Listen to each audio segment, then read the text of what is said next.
continued. Later that year, a Trump-hating felon attacked me from behind in my yard. I was just straightening up from picking up a tree limb. I was wearing noise cancellation headphones. Never saw him coming. Running pell-mell down the hill. I was struck in the back. The force of the blow sent us through the air nearly 10 feet, down the hill until his shoulder impaled me as we hit the ground. 6 of my ribs were broken. 3 of the ribs were completely separated, such that for weeks, the ends of the ribs would grind upon each other. My lung was damaged. For weeks, I could inhale, but not have the rib strength to exhale. I developed 2 pneumonias. The pain was such that I could only sit up in bed by tying a rope to the foot of the bed and pulling myself up. But even then, the pain was that of 1,000 knives. Over the year of recovery, I began to cough up blood. I underwent removal of part of my lung. Complications led to an infection in the space between my lung and chest wall. I spent a week in the hospital having the infection lavaged every 6 hours through a chest tube. Recently, Senator Mullin, if you have time to listen, you were confronted by constituents that were angry because you voted against my amendment to stop all funding for refugee welfare programs. Instead of explaining your vote to continue these welfare programs for refugees, you decided to transfer the blame. You told the media that I was a freaking snake and that you completely understood why I had been assaulted. I was shocked that you would justify and celebrate this violent assault that caused me so much pain and my family so much pain. I just wonder if someone who applauds violence against their political opponents is the right person to lead an agency that has struggled to accept limits to the proper use of force. You might argue you were mad and upset about being confronted by your constituents. But Senator Mullin, your constituents are justifiably upset with you. By now, most of America knows that the Somali welfare fraud in Minnesota stole over $9 billion. But instead of defending your vote, you took to continue the vote to continue these refugee welfare programs. You chose to lash out at me. You went on to brag that you'd already told me to my face that you completely understood and approved of the assault. Well, that's a lie. You got a chance today. You can either continue to lie or you can correct the record. You have never had the courage to look me in the eye and tell me that the assault was justified. So today you'll have your chance. Today I'll give you that chance to clear the record. Tell it to my face. If that's what you believe, tell it to me today. Tell the world why you believe I deserve to be assaulted from behind, have 6 ribs broken and a damaged lung. Tell me to my face why you think I deserved it. And while you're at it, explain to the American public why they should trust a man with anger issues to set the proper example for ICE and Border Patrol agents. Explain to the American public how a man who has no regrets about brawling in a Senate committee can set a proper example for over 250,000 men and women who work at the Department of Homeland Security. Senator Peters, you're recognized for your opening comment. Well, thank you, Chairman Paul. Thank you, Senator Mullin, for being here today. Congratulations on your nomination. And I certainly appreciate your willingness to meet with me as well as my staff as we consider your nomination to serve as Secretary of the Department of Homeland Security. I'd also like to welcome your family who is joining us today and to thank all of them for their commitment to public service. We do it as a family, as you know. The Department of Homeland Security is a complicated organization with challenging operational dynamics. As everyone is well aware, many components within DHS are currently operating without funding. But let's be clear, Democrats are committed to funding TSA, FEMA, the Cybersecurity and Infrastructure Security Agency, and the Coast Guard while we negotiate much-needed ICE reforms. We tried to pass those bills by unanimous consent multiple times over the past 2 weeks. Unfortunately, Republicans have blocked those bills each and every time. Yesterday, the White House sent a letter laying out their latest offer, but the devil is always in the details. Administrative action is not enough. We need to pass real reforms into law. If Republicans really do agree with us that TSA and other personnel need to be paid, then they should join us and pass the bills to pay them today. We can do that while we continue to negotiate needed ICE reforms. But let me be clear, these are very straightforward reforms that we're asking for. We just want ICE to follow the same rules that our local police and our local communities follow every day. But DHS has faced management challenges since the start of the Trump administration, and over the past year, many of those challenges have unfortunately only increased. As soon as President Trump was sworn in, he made deep cuts to counterterrorism offices and programs, forced out or reassigned key personnel, and redirected the focus of limited remaining counterterrorism resources away from the serious threats that we face and towards targeting the president's perceived political enemies. The administration has also gutted our nation's main cybersecurity agency, once again forcing out or reassigning highly talented personnel, slashing budgets, and limiting the agency's work to help private companies address significant cyber attacks and protect Americans from criminal hackers and support secure elections. The administration has also taken an axe to FEMA, cutting staff and freezing or delaying critical grant funding for everything from emergency food and shelter after a disaster to flood mitigation programs and security grants to nonprofits, including houses of worship. All these cuts and reassignments have been made at the expense of vital missions, including the core terrorism prevention and response mission the department was created to address. In doing so, the Trump administration has broken trust between law enforcement and the communities they are intended to protect, a break that will have a generational impact on public safety and security. And now, after President Trump's reckless war of choice against Iran, the threats to our nation have never been higher. In my home state of Michigan, just last week, we saw both a major medical device manufacturer get hacked by an Iranian-backed group and a horrific violent attack on Temple Israel, a Metro Detroit area synagogue.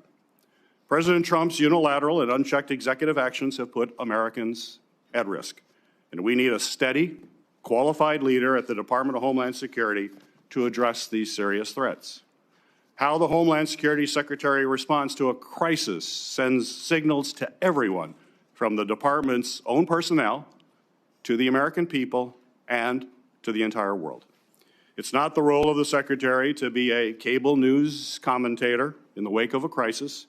The Secretary's role is to lead the response and work to ensure the department that they are leading isn't actually the cause of the crisis. A secretary who jumps to conclusions without the facts, as we saw in the case of Renee Good and Alex Preddy's killings, only worsens the situation and actually makes us less safe.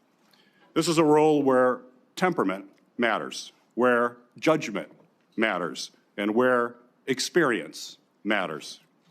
We have seen under Secretary Noem's leadership how shortcomings in these traits can compound the challenges that already come with leading a large and complex department.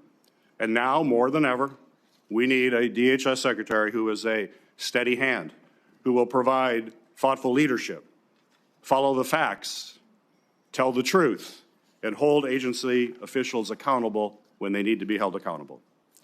We need a DH secretary who is committed to the rule of law and who will protect and cooperate with independent oversight, whether that's from the Inspector General or from members of Congress. And we need a DHS secretary who is free from distractions and conflicts of interest that only undercut the department's work and also break trust with the American people. Senator Mullin, I appreciate you being here today to answer our questions about these concerns and your experience and qualifications for the job. And while I'm interested in hearing more about your vision for leading the department, I do have reservations about your readiness to take on such a significant role at such a critical time. I hope you will provide us with the substantive answers today and a candid recognition of where this administration has fallen short on safeguarding our homeland security as you seek to lead the department as our nation faces ongoing security threats and war with Iran. Senator Mullin is to be introduced today by Senator Langford. Senator Langford, you are recognized for your introduction of our witness. Paul, thank you. Markwayne, I'm proud that you're here. I get the honor of getting a chance to be able to recognize and introduce my friend, Markwayne Mullin, my fellow senator from the state of Oklahoma, and somebody that I've seen work incredibly hard to be ready for every single task you've ever taken on, and to be able to not only do it, but do it well. There are a lot of folks that think they know you. I actually get to know you, and I have had the opportunity to be able to serve beside you for now over a decade and have seen your tenacity and your work effort. Folks may not know that the first time we really got to know each other, ironically enough, was around a natural disaster, a FEMA event. It was Briarwood Elementary in 2013 when a tornado came right through the heart of Oklahoma. You had literally just been elected a few weeks before that and had just taken the oath of office. The Oklahoma delegation all gathered together at the very tragic event there at Briarwood Elementary. And while we were meeting with the principal and meeting with teachers and families and walking through the debris field that was that elementary school, we turned around to be able to look for Markwayne, and for a minute we couldn't find him because in one of the debris piles there was water shooting out of the middle of it, and his plumber instinct said, I got to go find that and figure out how to solve that. And so while everyone else was shaking hands and meeting people, he was digging through the debris field to find a way to be able to shut off the water that was shooting through the middle of that destroyed elementary school. And I remember smiling and thinking, he's a guy that doesn't mind getting his hands dirty to actually go solve the problem. Where there's a problem he can solve, he's going to do whatever it takes to actually solve it. Markwayne grew up in a very small town in far eastern Oklahoma, ironically named Westville, in the easternmost part of Oklahoma. Just 1,300 people call Westville home. He grew up in a family of modest means. I think that'd be safe to be able to say. The youngest of 7 children in a family that just didn't have much. His dad ran a very small plumbing company that then Markwayne took on and grew into being one of the largest plumbing companies in the entire state. He married his high school sweetheart, one of the smartest things he ever did, at just 20 years old. And he and Kristi have developed a family that is a beautiful family of 3 children they had naturally and 3 children they chose that they adopted and took them in. It is a remarkable family and a remarkable success that you have actually led through a lot of hard work and a lot of love and tenacity. He is a person of faith that is not afraid to be able to talk about his faith in Jesus Christ, but he's also a person who has deep respect for all people. Markwayne has served in Congress for 14 years, 11 years in the House of Representatives, 3 here in the Senate. He's passed legislation that he will now be charged with actually implementing it in the order that was actually passed. He served on the Appropriations Committee here. He's served on Armed Services. He's served on the Help Committee here, and he's done an incredible job in the work that he's done with Indian Affairs. He is somebody who has the rare gift of bringing people together on both sides of the aisle. And the one thing I would say to every single person on this dais, regardless if you're a Republican or Democrat, if you want to sit down and talk about an issue, he's glad to be able to talk about it and to be able to work it out, and has very good relationships in the House and in the Senate. And he is not afraid to ask questions when he doesn't know the answer and to be able to research things. He and I have often talked about being up late, both of us, working on researching through an issue to try to be able to learn more about it, because the crazy thing about being in Congress is you don't know everything. You got to do the work, and Markwayne is not afraid to do the work. Over the past year and a few months, we've seen incredible progress on our southern border. Our southern border 18 months ago, I think we forget what it looked like. 12,000 people a day illegally crossing our border, just being waved in. No vetting, no background checks, 12,000 people a day. That is not happening anymore. Our numbers are down on the southwest border 96%. So you walk into an agency that has finally restored some order to our southern border, but there's a lot of work still to do with FEMA, with other areas of Homeland Security, and a very large agency with 250,000 people that are actually under your leadership there. So I'm confident that you'll be able to take those things on. Not only am I confident, the National Border Patrol Council has already sent a letter in strong support here. And Mr. Chairman, I'd like to ask unanimous consent to insert to the record the National Border Patrol Council, their letter of support. Leadership of the Cherokee Nation, their strong support. And then my fellow Senator Katie Britt has an opening statement who I'd like to also submit for the record with unanimous consent. Without objection. Thank you. This is a person that actually lives what we affectionately call in Oklahoma the Oklahoma standard. That when hard things actually occur, you step up and you serve your neighbor, and you find ways to be able to help people to do the hard things that have to be done. So Markwayne, I appreciate your leadership. I appreciate your willingness to be able to step up in a season where DHS needs a leader to be able to step into that role and to be able to help our nation in so many different complicated areas, especially at a time when right now we can't even get funding to DHS. We've got to be able to have good, solid leadership there. Thank you, Mr. Chairman. It's the practice of this committee to swear in witnesses. Will the nominee please stand and raise your right hand? Do you swear that the testimony you will give before this committee will be the truth, the whole truth, and nothing but the truth? So help you God. Senator Mullin, you are recognized for your opening statement. I think before I can start my opening statement, I have to address the remarks the chairman made, calling me a liar. Sir, I think everybody in this room knows that I'm very blunt and direct to the point, and if I have something to say, I'll say it directly to your face. If you recall, back in my House days, we actually did have this conversation because of the remarks that I've made. You were in a room. I simply addressed that I said I could understand because of the behavior you were having, that I could understand why the neighbor did what he did. As far as my terms as a snake in the grass, sir, I work around this room to try to fix problems. I've worked with many people in this room. Seems like you fight Republicans more than you work with us. I did address those remarks. I did explain your gimmicks by the amendment you put forth. And as far as me saying that I invoke violence, I don't. I don't think anybody should be hit by surprise. I don't like that. But if I do have something to say, everybody in this room knows I'll come straight to you. I'll say it publicly and I'll say it privately, but I'll never say it behind your back. So for you to say I'm a liar, sir, that's not accurate. And I got proof to say that because you have spent millions of dollars in my campaigns against me because we just don't get along. However, sir, that doesn't keep me at all from doing my job. I can have different opinions with everybody in this room, but as Secretary of Homeland, I'll be protecting everybody, including Kentucky, as much as I will my own backyard in Oklahoma. It's bigger than the partisan bickering that we have. It's bigger than the political differences we have. The truth is, I have a job to do, and I don't like to fail at anything at all. So I can set it aside if you're willing to set it aside. Let me earn your respect. Let me earn the job. I won't fail you. I won't back down from a challenge. And I'll also admit when I'm wrong. I'm not perfect. I don't claim to be perfect. I make mistakes just like anybody else. But mistakes, if you own them, you can learn from them and you can move ahead. And I'll make that commitment to you. Ranking Member Peters, Chairman Paul, I do thank you for this opportunity. It is a humbling experience.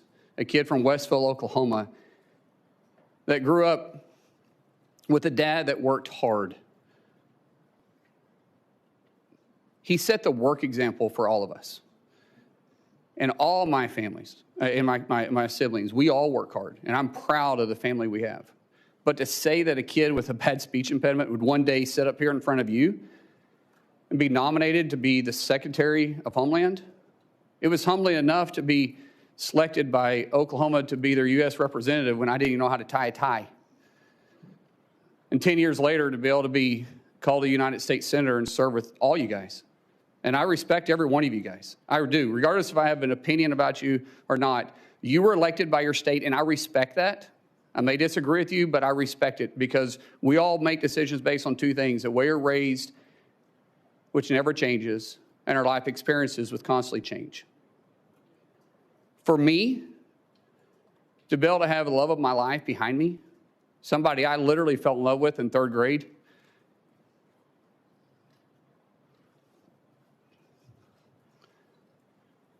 I knew I was going to marry her in eighth grade. She didn't know that yet. We had to work through that process. But at 18 years old, and I was 19, she agreed to marry me. I didn't have anything. I was on a wrestling scholarship living in a dorm. She was cheering at Northeastern State University. I think she fell in love with my truck, because my truck was pretty cool. But the truth is, we didn't know what we didn't know, but we did know we loved each other.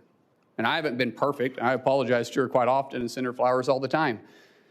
But I still am humbled by the fact that we've got to enjoy this walk together. We've had God on our side and her right beside me.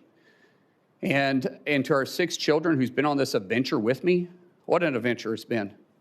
We have a saying in our family, you're never going to change anything you're willing to tolerate. That's how we live our life, and that's how we move forward. And regardless of what's in front of us, we always take it on as a family. And I'm not scared of a challenge. I am scared of failure. And so I will work hard each day. I'll work hard to make the 280,000 employees at DHS with the 22 agencies that's underneath me proud. I'll show them somebody that no one will outwork. I'll work beside them every single day to not just secure a homeland, to bring peace of mind and confidence to the agency. My goal in 6 months is that we're not in the lead story every single day. My goal is for people to understand we're out there, we're protecting them, and we're working with them. My goal is to make every one of you guys proud. My goal for those that don't support me, regret not supporting me. But we have to get DHS funded. We have to. My friends, we have to set the partisan side down. And we have to realize that we're putting our homeland and the peace of mind at risk for the American people. Sometimes it's political theater, sometimes it's true differences. But what we do know is that we're playing with fire.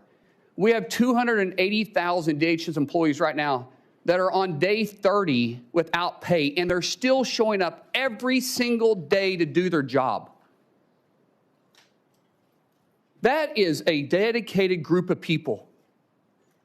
And we should all be proud of them. We should all be working together, and we should all be trying to fund them.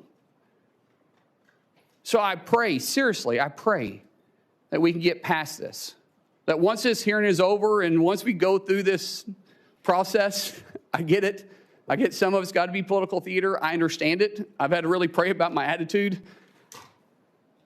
But I will say, once it's over, I hope we can work together and get them funded. So when I walk in, if I'm fortunate enough to be confirmed, if I walk in as secretary, that these guys are ready to go to work day one. So God bless you. Thank you so much for this opportunity, and I look forward to your questions. It's the standard practice of this committee for the chairman to ask nominees the following question. Do you agree without reservation to comply with any request or summons to appear or testify before any duly constituted committee of Congress if you're confirmed? I do. We'll now proceed to 7 minutes of questioning. The record should show, and I think will show, a lack of contrition, no apology, and no regrets for your support. You completely understand the violence that was perpetrated on me.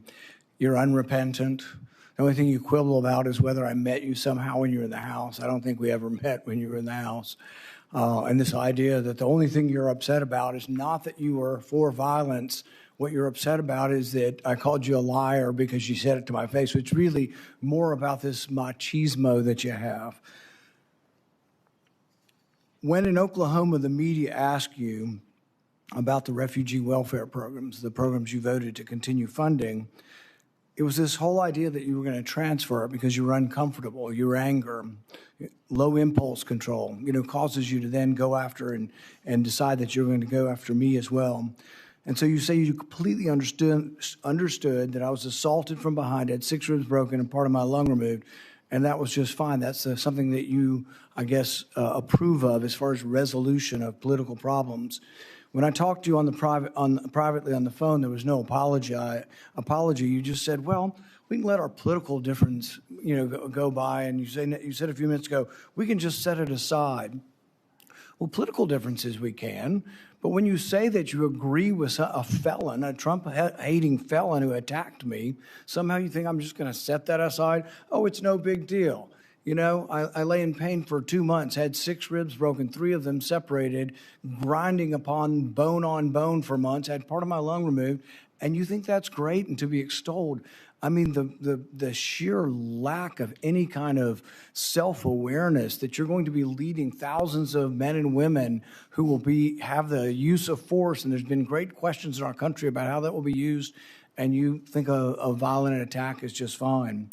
So I guess my first question is, do you think that justifying that kind of violence sets a good example for the men and women of ICE and Border Patrol? Mr. Chairman, first of all, I didn't know the extent of your damage. When the phone call was made, I made it to you and I tried to talk to you. You didn't engage at all. In fact, you said, get your paperwork in. It's got to be at 3 days in between. You offered no apology. Sir? And you offer no apology today and no regrets. Haven't heard the word apologize, haven't heard the word regret, haven't heard I misspoke and it was heated and I made a mistake. Haven't heard any of those words. Sir, actually, it wasn't heated, and I'm not apologizing for pointing out your character. Good. So you're jolly well fine, and you want the American public and the people up here to vote that may or may not vote for you to know that you supported the felonious, violent attack on me from behind. I did not say I supported it. I said I understood it. There's a difference. So that means you really didn't approve of it, just completely understand it. What do you think most people would interpret completely understand to be? Support for or a condemnation of the violence? Sir, as I said, we can have our differences. It's not going to keep me from doing my job as Secretary of Homeland Security. I'm going to secure Kentucky and take care of Kentucky as much as I am Oklahoma. If this were a one-off, it would be one thing. If you just disliked me so much that you approved of violence against me, people could just write it off. Well, maybe they hate each other. But really, there's a pattern of this. Let's go ahead and roll the tape. You know where to find me, any place, anytime, cowboy. Sir, this is a time, this is a place. If you want to run your mouth, we can be 2 consenting adults. We can finish it here. Okay, that's fine. Perfect. You want to do it now? I'd love to do it right now. Well, stand your butt up then. You stand your butt up. Oh, hold on. Big guy. Oh, stop it. Is that your solution every point? No, sit down. Sit down. Look at you. You're a United States Senator. Sit down. Active. Oh, okay. Sit down, please. All right. Can I respond? Mr. Hold it. If he got up too, would you have gone at it right there in the hearing room? I would have probably jumped over the dais at that point. You have to be called out on it. If not, this guy continues to get away with this stuff. And it's just, it's silly, it's stupid, but every now and then you need to get punched in the face. Well, go back to the 1800s and 1700s. They used to have canings. And duels. And they used to have duels. Yeah. Right. And there was a way that men used to settle their differences. I ignored him 4 times prior to that. And people say, yes, you're supposed to ignore it. Well, I'm not a very good Christian. I try to be a good Christian. And I know people say you're supposed to turn the other cheek. I prefer the David method. But we need to move from an almost By the way, I'm not afraid of biting. I will bite. Biting? I'll bite 100%. Yeah. In a fight, I'm going to bite. I'll do anything. I'm not above it. And I don't care where I bite, by the way. It just is going to be a bite. In hindsight, any regrets? No, I really don't. So no regrets. In fact, even after your anger had cooled, you were still bragging that if he'd only been brave enough to stand up, you'd have jumped over the dais and taught him a lesson, because that's how men should settle their differences. Do you think fighting as a resolution for political differences is a good example for the men and women of ICE and Border Patrol? As you can notice over my shoulder here is my good friend Sean O'Brien. Both of us have had conversations. Both of us have shaken hands. And both of us agreed we could have done things different. Sean is someone that has become a close friend. We talk all the time. I've been on his podcast. We've talked through this. That's how you handle your differences. Not like this, Chairman. I'm glad you guys are friends now and that you've reconciled. But really, it doesn't get to the real point whether or not you think violence is the way we settle things.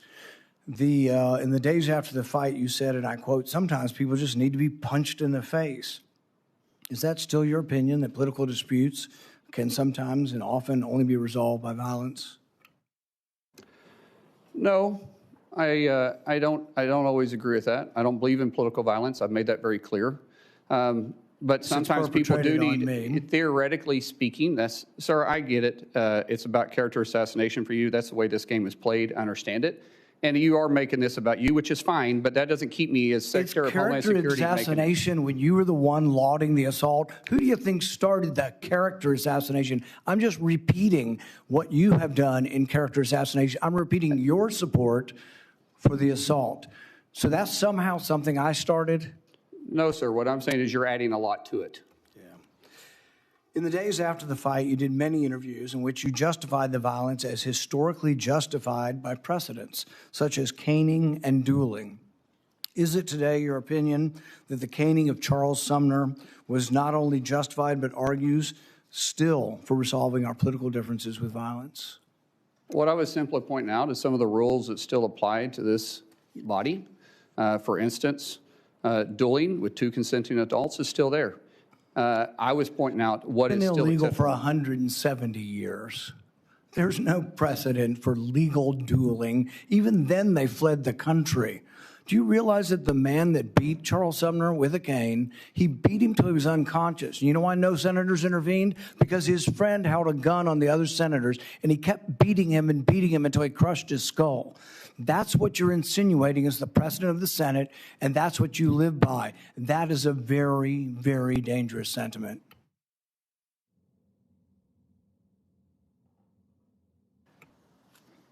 After a half a dozen victory lap interviews where you pointed out that the union guy was just lucky that fear kept him from standing up, Dana Bash asked you if you have any regrets about bringing violence to a Senate committee, and you replied that you have no regrets. Today you've said you have no regrets about being happy, being completely understanding why I was attacked from behind. You had no regrets about, instigating a brawl in a Senate committee hearing. Are those still your opinions? Mr. Chairman, you're going to have your opinion. I'm going to have mine. As Secretary of Homeland Security, I'm going to bring peace of mind and security to this country, and I'm going to stay laser focused on that. Senator Peters. Senator Mullin, you have made several public statements suggesting that you were involved in special security forces or combat operations overseas. In 2023, you said in a Senate Republican Conference podcast, and I'll quote, "There's another side of my bio that I don't ever talk about, nor will I. I had to go do something overseas." On March 2nd of this year, you told Fox News interview, quote, "War is ugly. It smells bad. If anybody has ever been there and been able to smell the war that's happening around you and taste it and feel it in your nostrils and hear it, it's something you will never forget." On March 3rd, in a podcast interview, you stated, quote, "I did special assignments outside of DOD, now DOW. I never wore the uniform or the flag on my shoulder, but I might have been in the same area." Your statements in public interviews and your responses to the committee are, quite frankly, confusing, and they are inconsistent. And I'd like you to clear this up. You're under oath. We can clear it all up right now. And first, I'd like to ask unanimous consent to enter into the record my letter to you on March 11th and your addendum to the committee of March 12th regarding any overseas special assignments. Without objection. So my question for you, sir, is before your time in Congress, other than on vacations with your family, have you ever traveled to a foreign country? No. You've never traveled to a foreign country? Outside of vacation or mission work? No. Okay. Have you, your FBI report does show some travel. I think it was to Georgia and Azerbaijan. You marked that was not for tourists. Are you referring to August of 2021 when we went to go get the Americans out of Afghanistan? I'm just That's saying. what that travel was for, which Okay. we did So clarify that. you have traveled. So you've traveled to Azerbaijan and Georgia. That was in your FBI report, although you just said you've never traveled. Sir, I thought you were referring to a different time, but in 2021, it was well documented. In fact, it was all over the news, and I actually did say that, and we put that down on the report. But that was us, which was all over the news, trying to go with a extremely experienced team. I've got other questions, thank you. But so you have traveled overseas, despite your previous comment. Were you ever, excuse me, ever an employee, volunteer, or otherwise involved with the Department of Defense, State Department, or other U.S. agency or contractor for any of those departments? No. And Senator, I think there's a misunderstanding here that I could clear up if you want me to clear up for you. Please. Okay, so, which this is official trip, and it is classified. But in 2015, I was asked to train with a very small contingency and go to a certain area, which was scheduled for 2016. During that time, I was asked to go through, had to meet certain training qualifications, certain qualifications, had to go through SEER training. The training and stuff was kind of fun. The SEER training was absolutely awful. And I have spoken in general about my experiences, but I've never spoke specifically on details, on dates, or on the mission. And that was official, and there was nothing in the report to the committee. Actually, it said you do not have to claim any official trips. And like I said, that was an official trip that is classified. This is an official trip while you were a member of Congress? Yes. 2015, 2016, I was a member of Congress. Some of it may be public, but it would be very small. Most of it, because of my recollection, which we're going back 10 years, I think there was only 4 people read in on it. So where was that trip? I just said it's classified, sir. It's classified. So the letter that we sent to you said that we need to have information of any of these activities. It said not official trips. Your paperwork was very clear, excluding any official trips. This was an official trip as a member. Well, we have more questions we're going to have to ask. When in the FBI report, I asked, is there anything in that report that is classified, that you were involved in any kind of classified operation at all? And there's none. So it was also excluding, it also said excluding official duties. It says that. And you guys had the paperwork in front of you, and it always says excluding official duties. We had this committee come to us and ask the same questions. We talked about doing mission work. We talked about doing mentorship. But they said official duties that was in your official capacity does not have to be talked about. So where did you smell war? Sir, I just said that this was classified.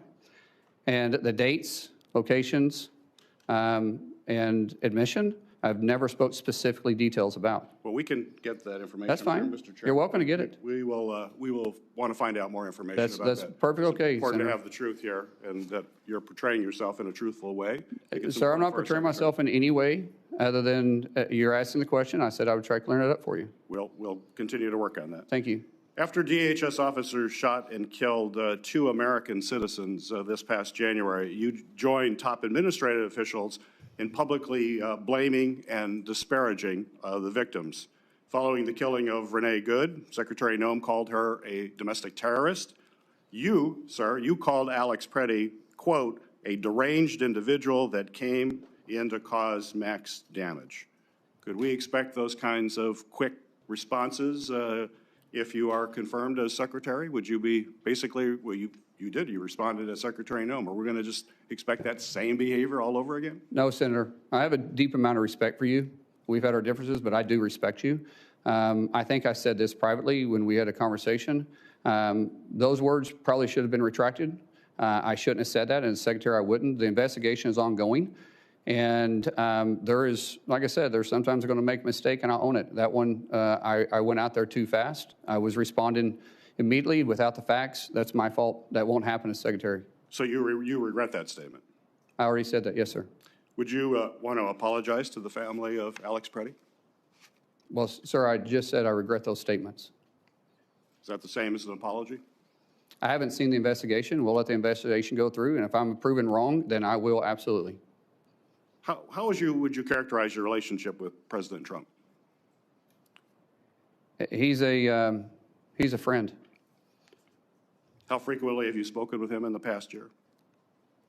Often, most of the time about my family. If you want to explain the friendship, I'll tell you. My wife will tell you the same thing. When someone loves your kids when they're going through a difficult time, like we have, the amount of outpouring of support from the president and the friendship we saw going back to 2000 or 2020 was quite remarkable. And so I speak to the president from a friend level more than I do a policy level. Okay.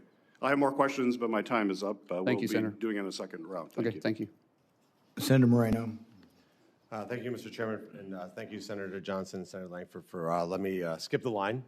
I have to, unfortunately, go to Dover for the dignified transfer, so I appreciate taking the time.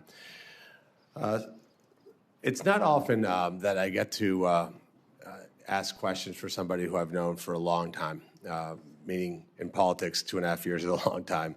I've gotten to know you as a friend, as a colleague. I've seen you interact as a dad. I've seen you interact as a husband. And I just want the American people to know you're a good man. Thank you. That doesn't always go through all the political shenanigans. And maybe you're not going to replace Shakespeare as the next greatest orator on earth. You talk from the heart. And that's okay. You are who you are. You don't, and I think that's what you don't apologize for, is just being yourself. And sometimes we're imperfect. We don't do the 20-person focus group every time you say a word. And I think that's what people like about you, Markwayne. So I appreciate you being here. I honestly just have one question for you. Do you pledge to support and defend the United States of America nearly as much as you would protect and defend your family? Without doubt, sir, yes. So I'm going to ruin everything for the audience. You will be confirmed. You will have the job, and you're going to make this country safer and better. And for that, I thank you and thank your family for supporting you. So I will use the rest of my time now to make a little case to the American people. We have 260,000 families that have not received a paycheck in over a month. 260,000 American citizen families who have not received a paycheck in over a month. None of those people are in charge of policy. There's not one of those families that makes policy decisions for the most part. That's on the people here. There isn't a single human being on this dais that has missed a paycheck. Every single one of us has gotten a paycheck the last 30 days and before that. And yet we sit here and we do political theater. And I said to my colleague, Senator Britt, the other day, that in my 14 months here, I only felt ashamed of this chamber once, and that was last Thursday. When you saw the ultimate political theater, colleagues going, let's fund TSA. How about the Coast Guard? Oh, that's a different person that's going to talk about that. How about FEMA? It's a different person that's going to talk about that. You can't have it both ways, by the way. You can't have Democrats saying, I can't believe the Trump administration is cutting government employee numbers. By the way, over 300,000, we haven't missed a beat.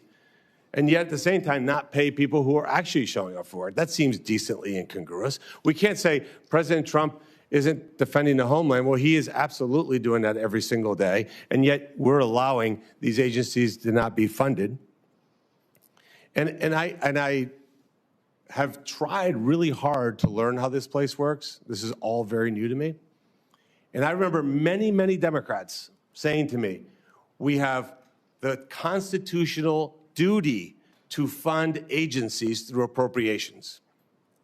And then we have a separate piece where we argue policy differences, but we should never marry both together. Because when you marry both together, you don't hurt us. You don't hurt the people here in D.C. You hurt the men and women who are going to work every day to defend this country. And that's a disgrace. I actually don't know how you would sleep at night, knowing that you're hurting families like that. People can't make their rent payments, can't make their mortgage payments. Their cars are being repossessed. They're having to tell their kids they can't send them to dance recitals because they did everything right in life except got a job with the Department of Homeland Security so that a politician can make a 30-second video online and then use it to fundraise for the next election. That's disgusting. So let me just say this. What are we not talking about? You know, the ranking member said, oh, look, we said we'd fund. He's not paying attention right now, which is fine. We said we're going to fund FEMA. When you guys are done talking, I'll continue if you like.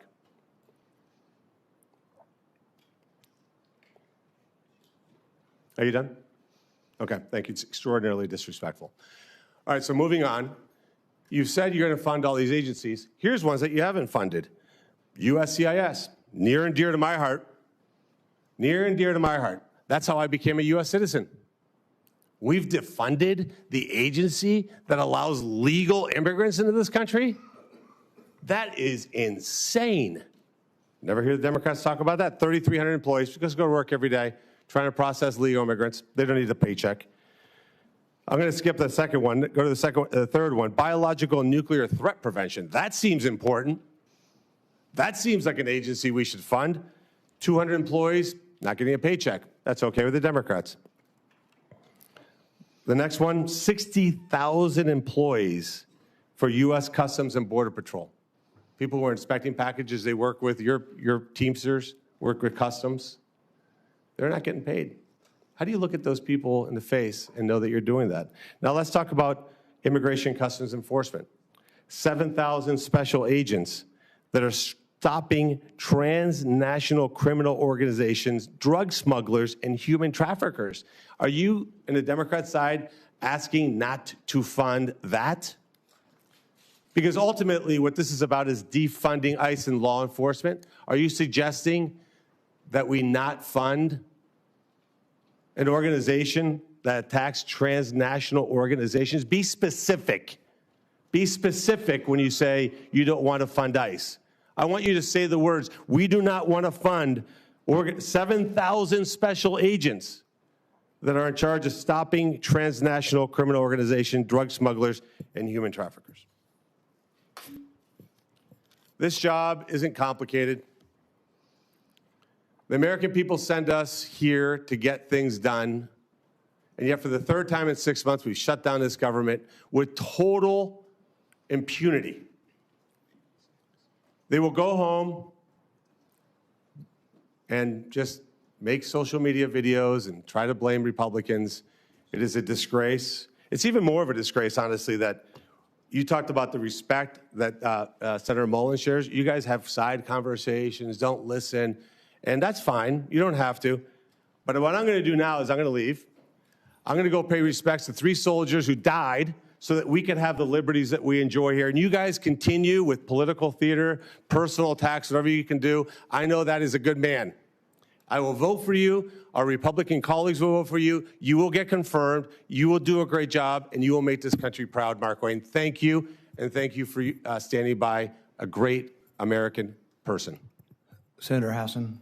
Well, thank you, Mr. Chair. Before I start with my remarks and my questions, just with regard to Senator Moreno, who has left the dais, the American people should know this. ICE is right now funded with more money than it's had in past budgets.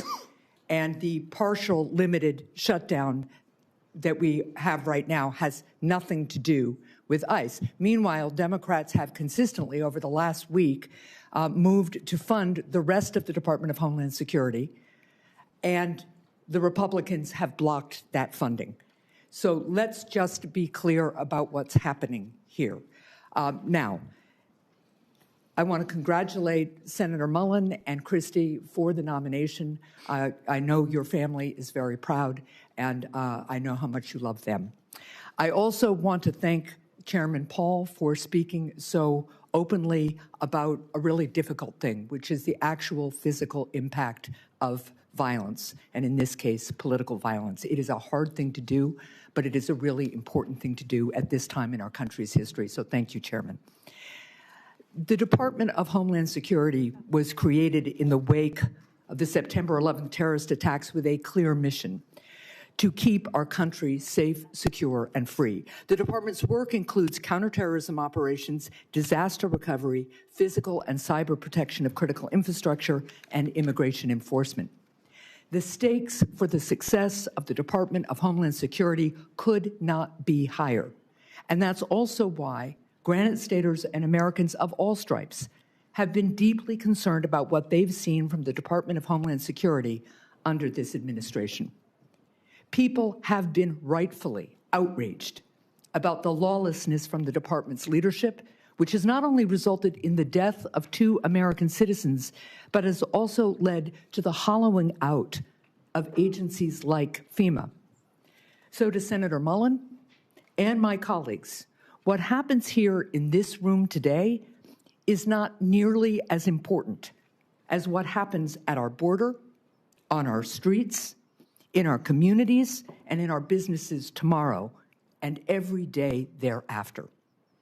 So, Senator Mullin, I'm going to start with a question I have asked every one of the president's nominees. If directed by the president to take an action that would break the law, would you follow the law or follow the president's direction? Senator, thank you for the questions and thank you for the concerns. First of all, I've enjoyed working with you on several different issues. We've had very blunt conversations. To answer your question, the president would never ask me to do that. Well, certainly everyday Americans who have served on juries would disagree with you about that. And the example he has set calls into question that answer. So, Let's Senator, move, sir. yeah. I have limited time, as Okay, you yes, well know. go ahead. In the past 14 months, Secretary Noem has fundamentally broken the American people's trust in the Department of Homeland Security. The top priority of whoever leads this department next must be to rebuild this trust. If confirmed to lead the department, how will you be different from Secretary Noem?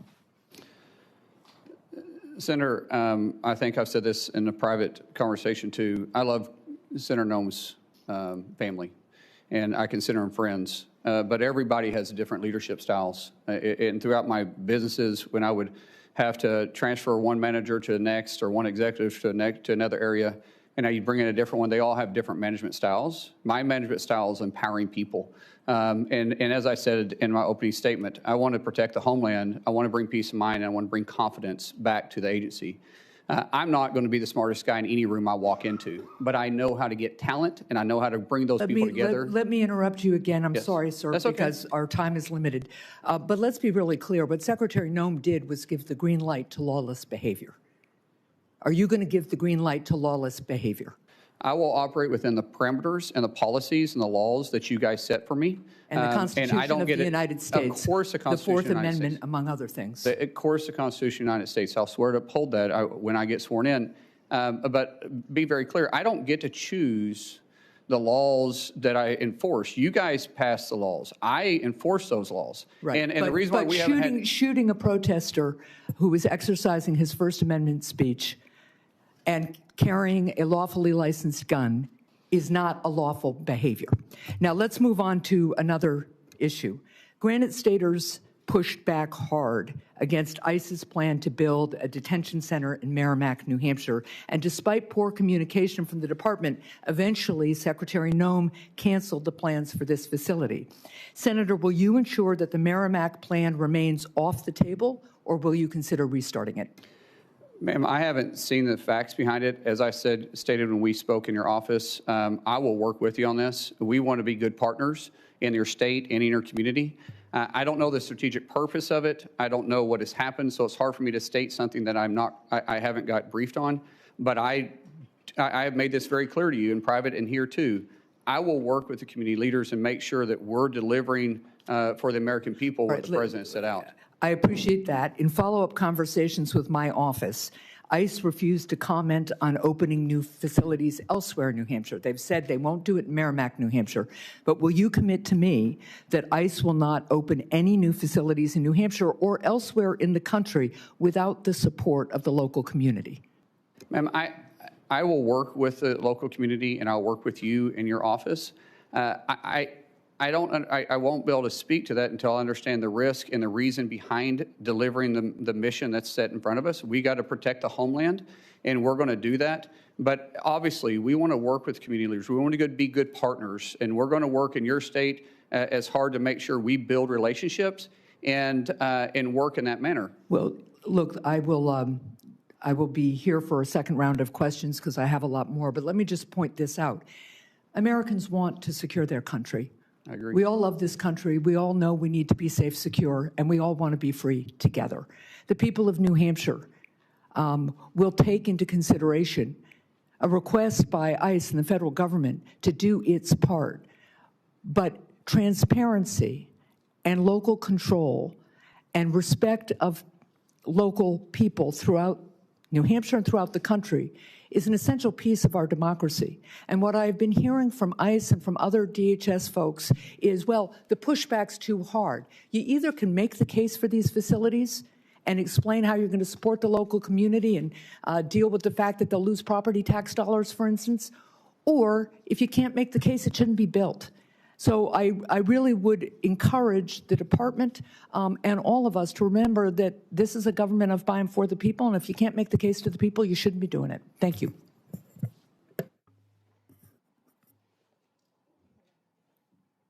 Senator Johnson. Thank you, Mr. Chairman.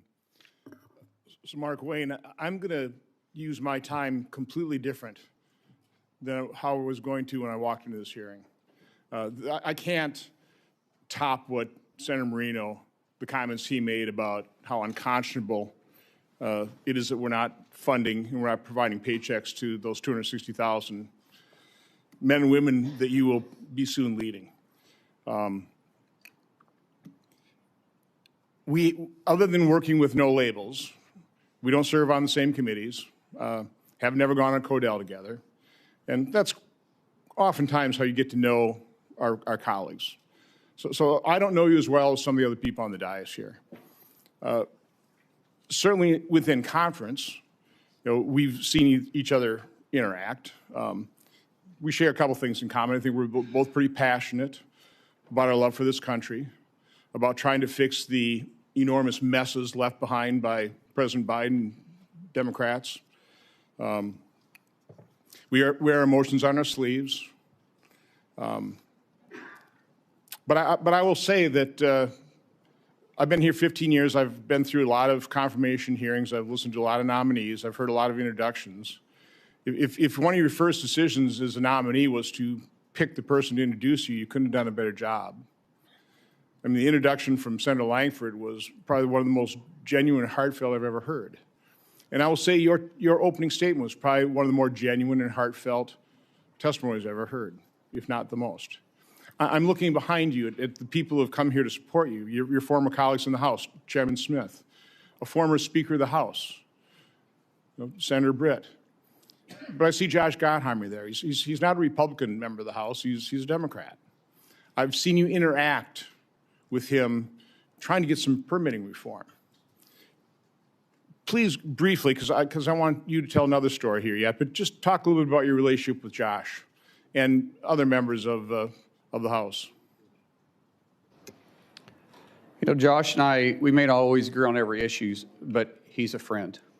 And our relationship started back in 2017 when he thought I was a staff member running a workout group, because I've been running a bipartisan workout group that started actually with Speaker Kevin McCarthy and Jason Smith 13 years ago. And I still do that to this day. When he came in 2017, Joe Kennedy, who is also a friend of mine, he approached him when I was on the House floor and asked him, why is a trainer in the gym on the House voting? And to which Joe Kennedy laughed and said, he's a member from Oklahoma. And after that, we became friends. In fact, our daughters are writing a book together about bipartisanship. But when Josh asked me to join a bipartisan group called No Labels, that's when we really started seeing that there's a lot of common ground that we can work together. Yeah, as I said in my opening statement, that we all make decisions based on how we're raised and our life experiences. And Josh and I was raised different, just like everybody on this dais is raised different than me, and we've had different life experiences. But we all believe in that flag right there behind you. And what I say is, as long as you love that flag as much as I do, and you're willing to die for that flag like I am, we can work together. We can set the differences aside and we can work together. And Josh represents that too. Just for him being here, you guys know, he's got a primary in New Jersey. He's not a senator, has 6 years. He's up every 2 years, and he's here. That's a friend that says, hey, my political differences are beside, I still like you. I cannot tell you how many members on the Democrat Party, which I love and respect, and I understand the politics, have came up to me since this nomination and say, hey, I love you, but I'm running for this office, but I'm running for this office, but I'm up for re-election. I'd be killed in my state. In most cases, I would support you, but. And it drives me crazy, but when you see a real friend like that, run through fire for the guy. So again, this is a nomination hearing, and from my standpoint, when you're trying to select somebody to run an operation, you want somebody with integrity, somebody with that passion toward the mission, keeping this nation safe, having this love for this country. It's also, I think, incredibly important that when you're serving in administration, you have a good relationship with the president. It doesn't work so well. I know you've got a good relationship with the president, and you told me a story, and I want you to repeat that story of your son who was grievously injured and a visit that the President of the United States made to that hospital. I want you to tell the story because I think it's important that people understand why you are loyal to President Trump. I'd like them to hear a different side of President Trump as well. Yeah. But I think also that'll serve you well as his Secretary of Homeland Security. But just tell that story. Ron, I'm going to try getting through it without crying then.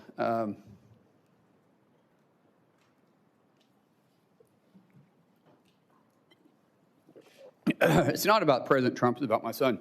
So my son was a really world-class athlete, and January 17th of 2020, which mind you was an election year, he had a really serious brain injury. Woke up 26 hours later and he's a different kid. We almost lost him. For 26 hours, he had an extremely low pulse. There was a time they thought that they lost his pulse altogether. And when he woke up, he was just different. I mean, here you had a world-class athlete that wrestled all over the world since he was 12 years old, and he couldn't touch his nose. He couldn't walk without shuffling his feet. He had short-term memory loss. He couldn't control his muscles. Couldn't add 5 + 3. He was in high school at that time. Had to learn how to read, walk, everything. And the president found out about it, and he gave me a call immediately. And one thing that the president joked about was, like, he said, let me get this straight. He doesn't know who you and Kristi are, but he knew who I was because the only question you got right is who the president was. And he said, Trump, with this cocky grin on his face. And but the president didn't understand the severity of it, but he heard it in my voice, and immediately he went to work. I told him we had to get to Bakersfield, California, to the Center for Neural Skills, which is one of the best neural rehabilitation places in the world. And the president offered to send his plane, his personal plane. This is the president of the United States. And I said, sir, we can't fly. We got to drive. We get there, and he called almost every day for 2 weeks checking on Jim. And then he says, I'm going to come see him. And now this is the middle of the election. This is Bakersfield, California. Really not an area he's got to go campaign. And he took the time to come up there and see Jim. And the senator told us that the short-term memory loss something would trigger it. Some big event would eventually trigger where he'd start retaining stuff. Until then, he was still having issues.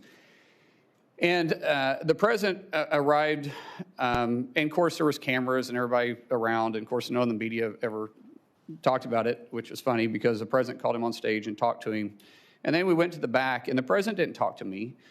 He didn't know I was in, I mean, he didn't even care if I was in the room. Here's a guy that's been over in his ties about as long as my son because my son, it stunted his growth, and so he's 5'3" the rest of his life. And his team came to him twice and said, sir, we got to go, we got to go. On the third time they came over to him, he looked at him and he says, hey, I guarantee you that plane won't leave without me. And for the next 15 minutes, he did nothing but love on my son.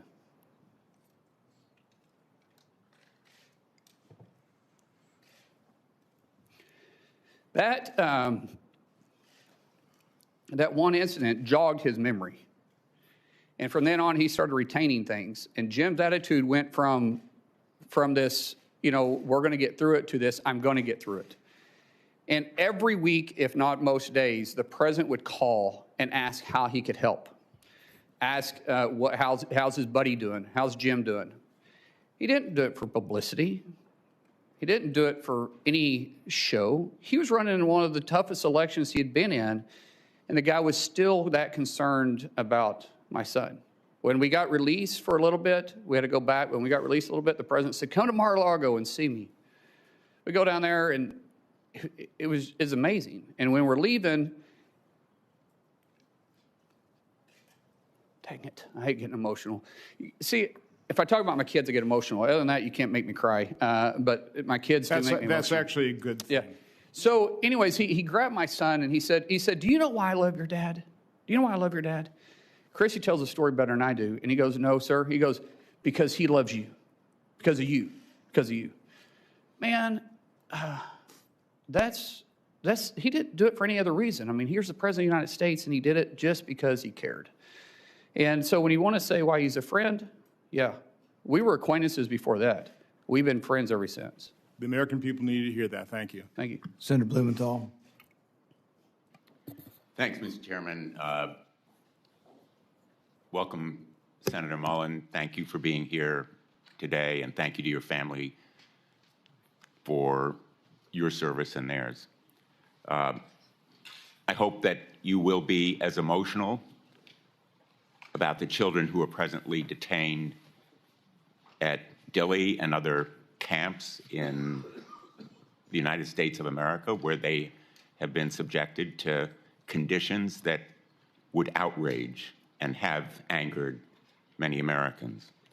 We're here because of a lawless and reckless agency that has broken into homes without judicial approval, shot United States citizens, detained them without any cause, and sometimes killed them.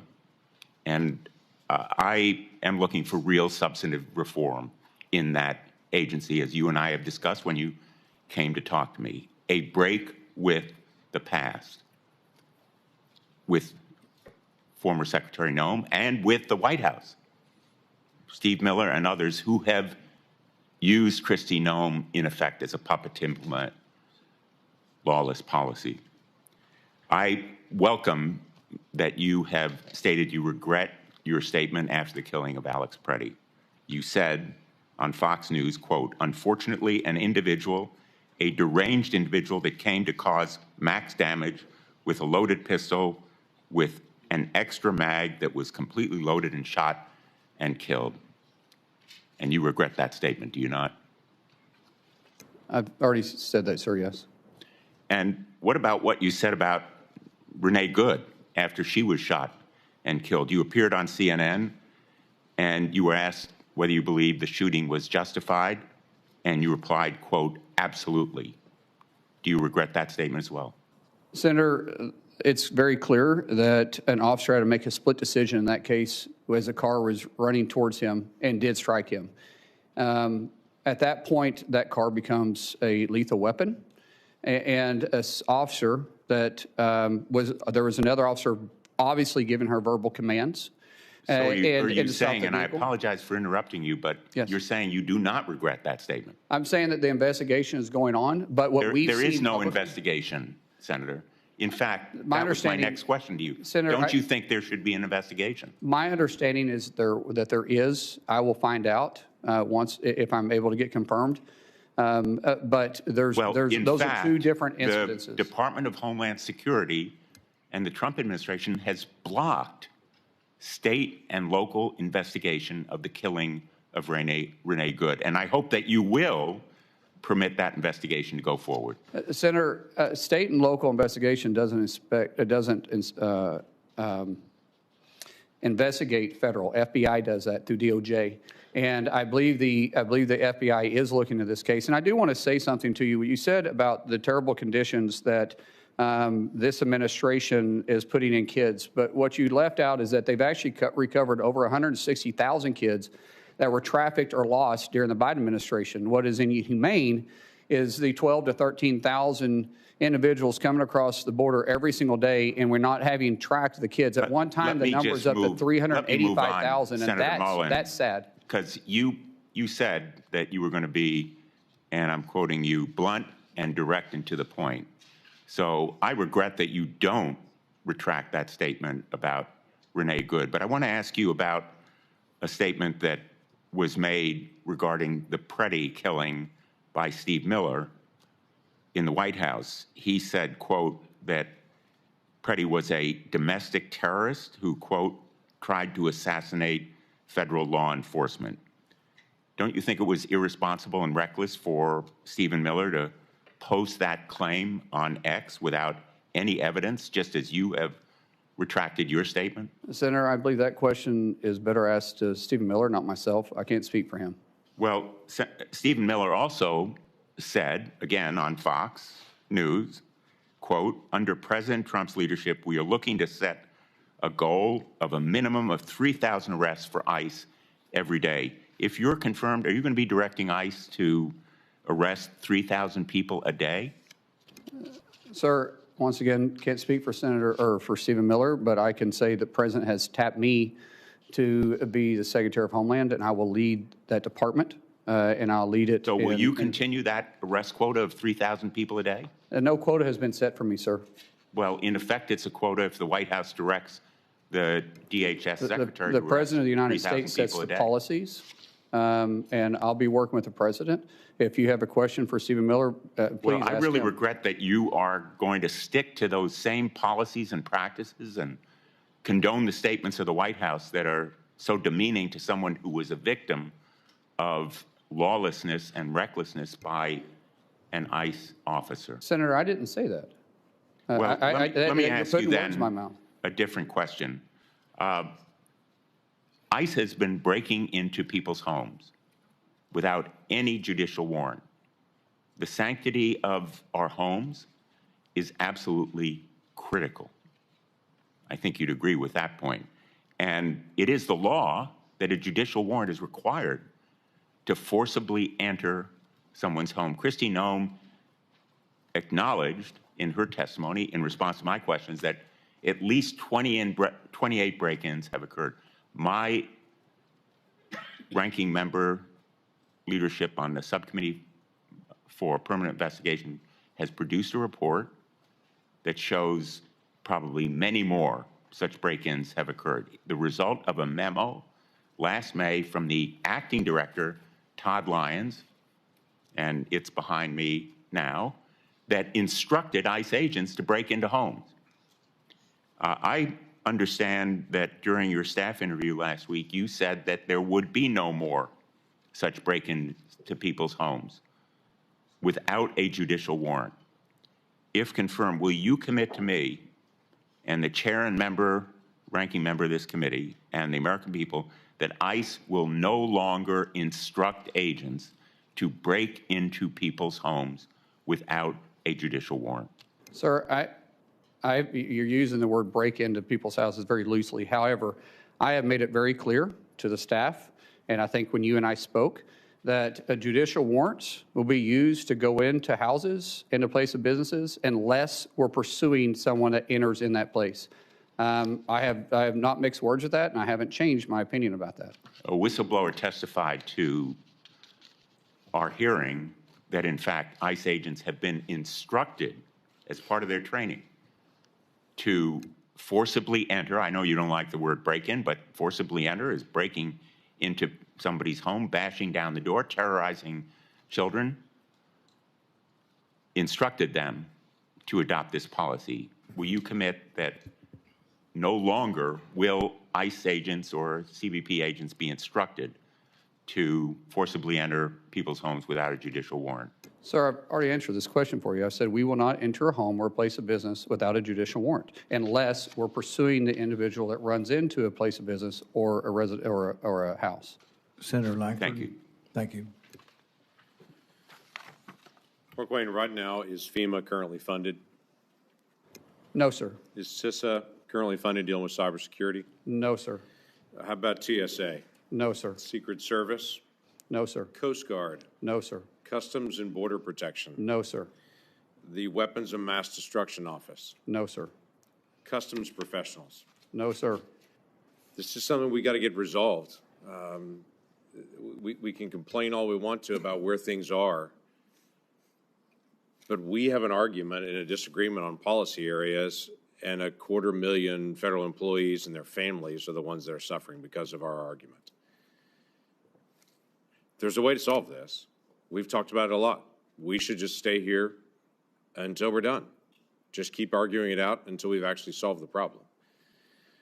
But instead, we broke last weekend. Everybody flew home right past the TSA agents that are not getting paid while we flew home. Why didn't we stay? To be able to try to get things resolved.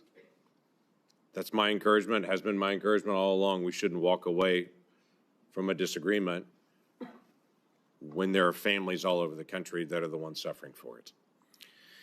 Unfortunately, the state of Oklahoma is pretty familiar with natural disasters, as you know well. You and I have been in multiple different natural disaster scenes.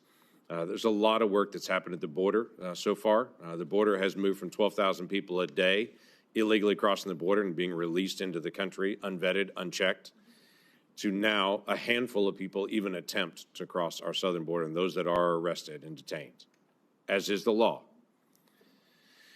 FEMA is still an undone project, and I'm not blaming that on Kristi. There's a lot to get done on it, but you're going to walk in with a project going on with FEMA right now. Love to get your ideas and your thoughts. You're very familiar with this area and have great experience on it. What are your thoughts on how to be able to get FEMA into a better place so that people aren't waiting forever for a response? FEMA was never designed to be the first responder. That's the states. FEMA was designed to be the assistance to the states when the disaster reaches certain levels, which we need to discuss those too, because I think some of the levels are unrealistic, especially Senator Hassan and I have talked about this, that sometimes in rural areas, they're not able to meet those thresholds. But working with the state, allowing the state to have their emergency response, FEMA simply helping write checks and assuring that they have the capability and the manpower if need be. But for the FEMA to walk in like FBI walking on a crime scene and taking over, no one's going to care more about their backyard than the people that live there in that state.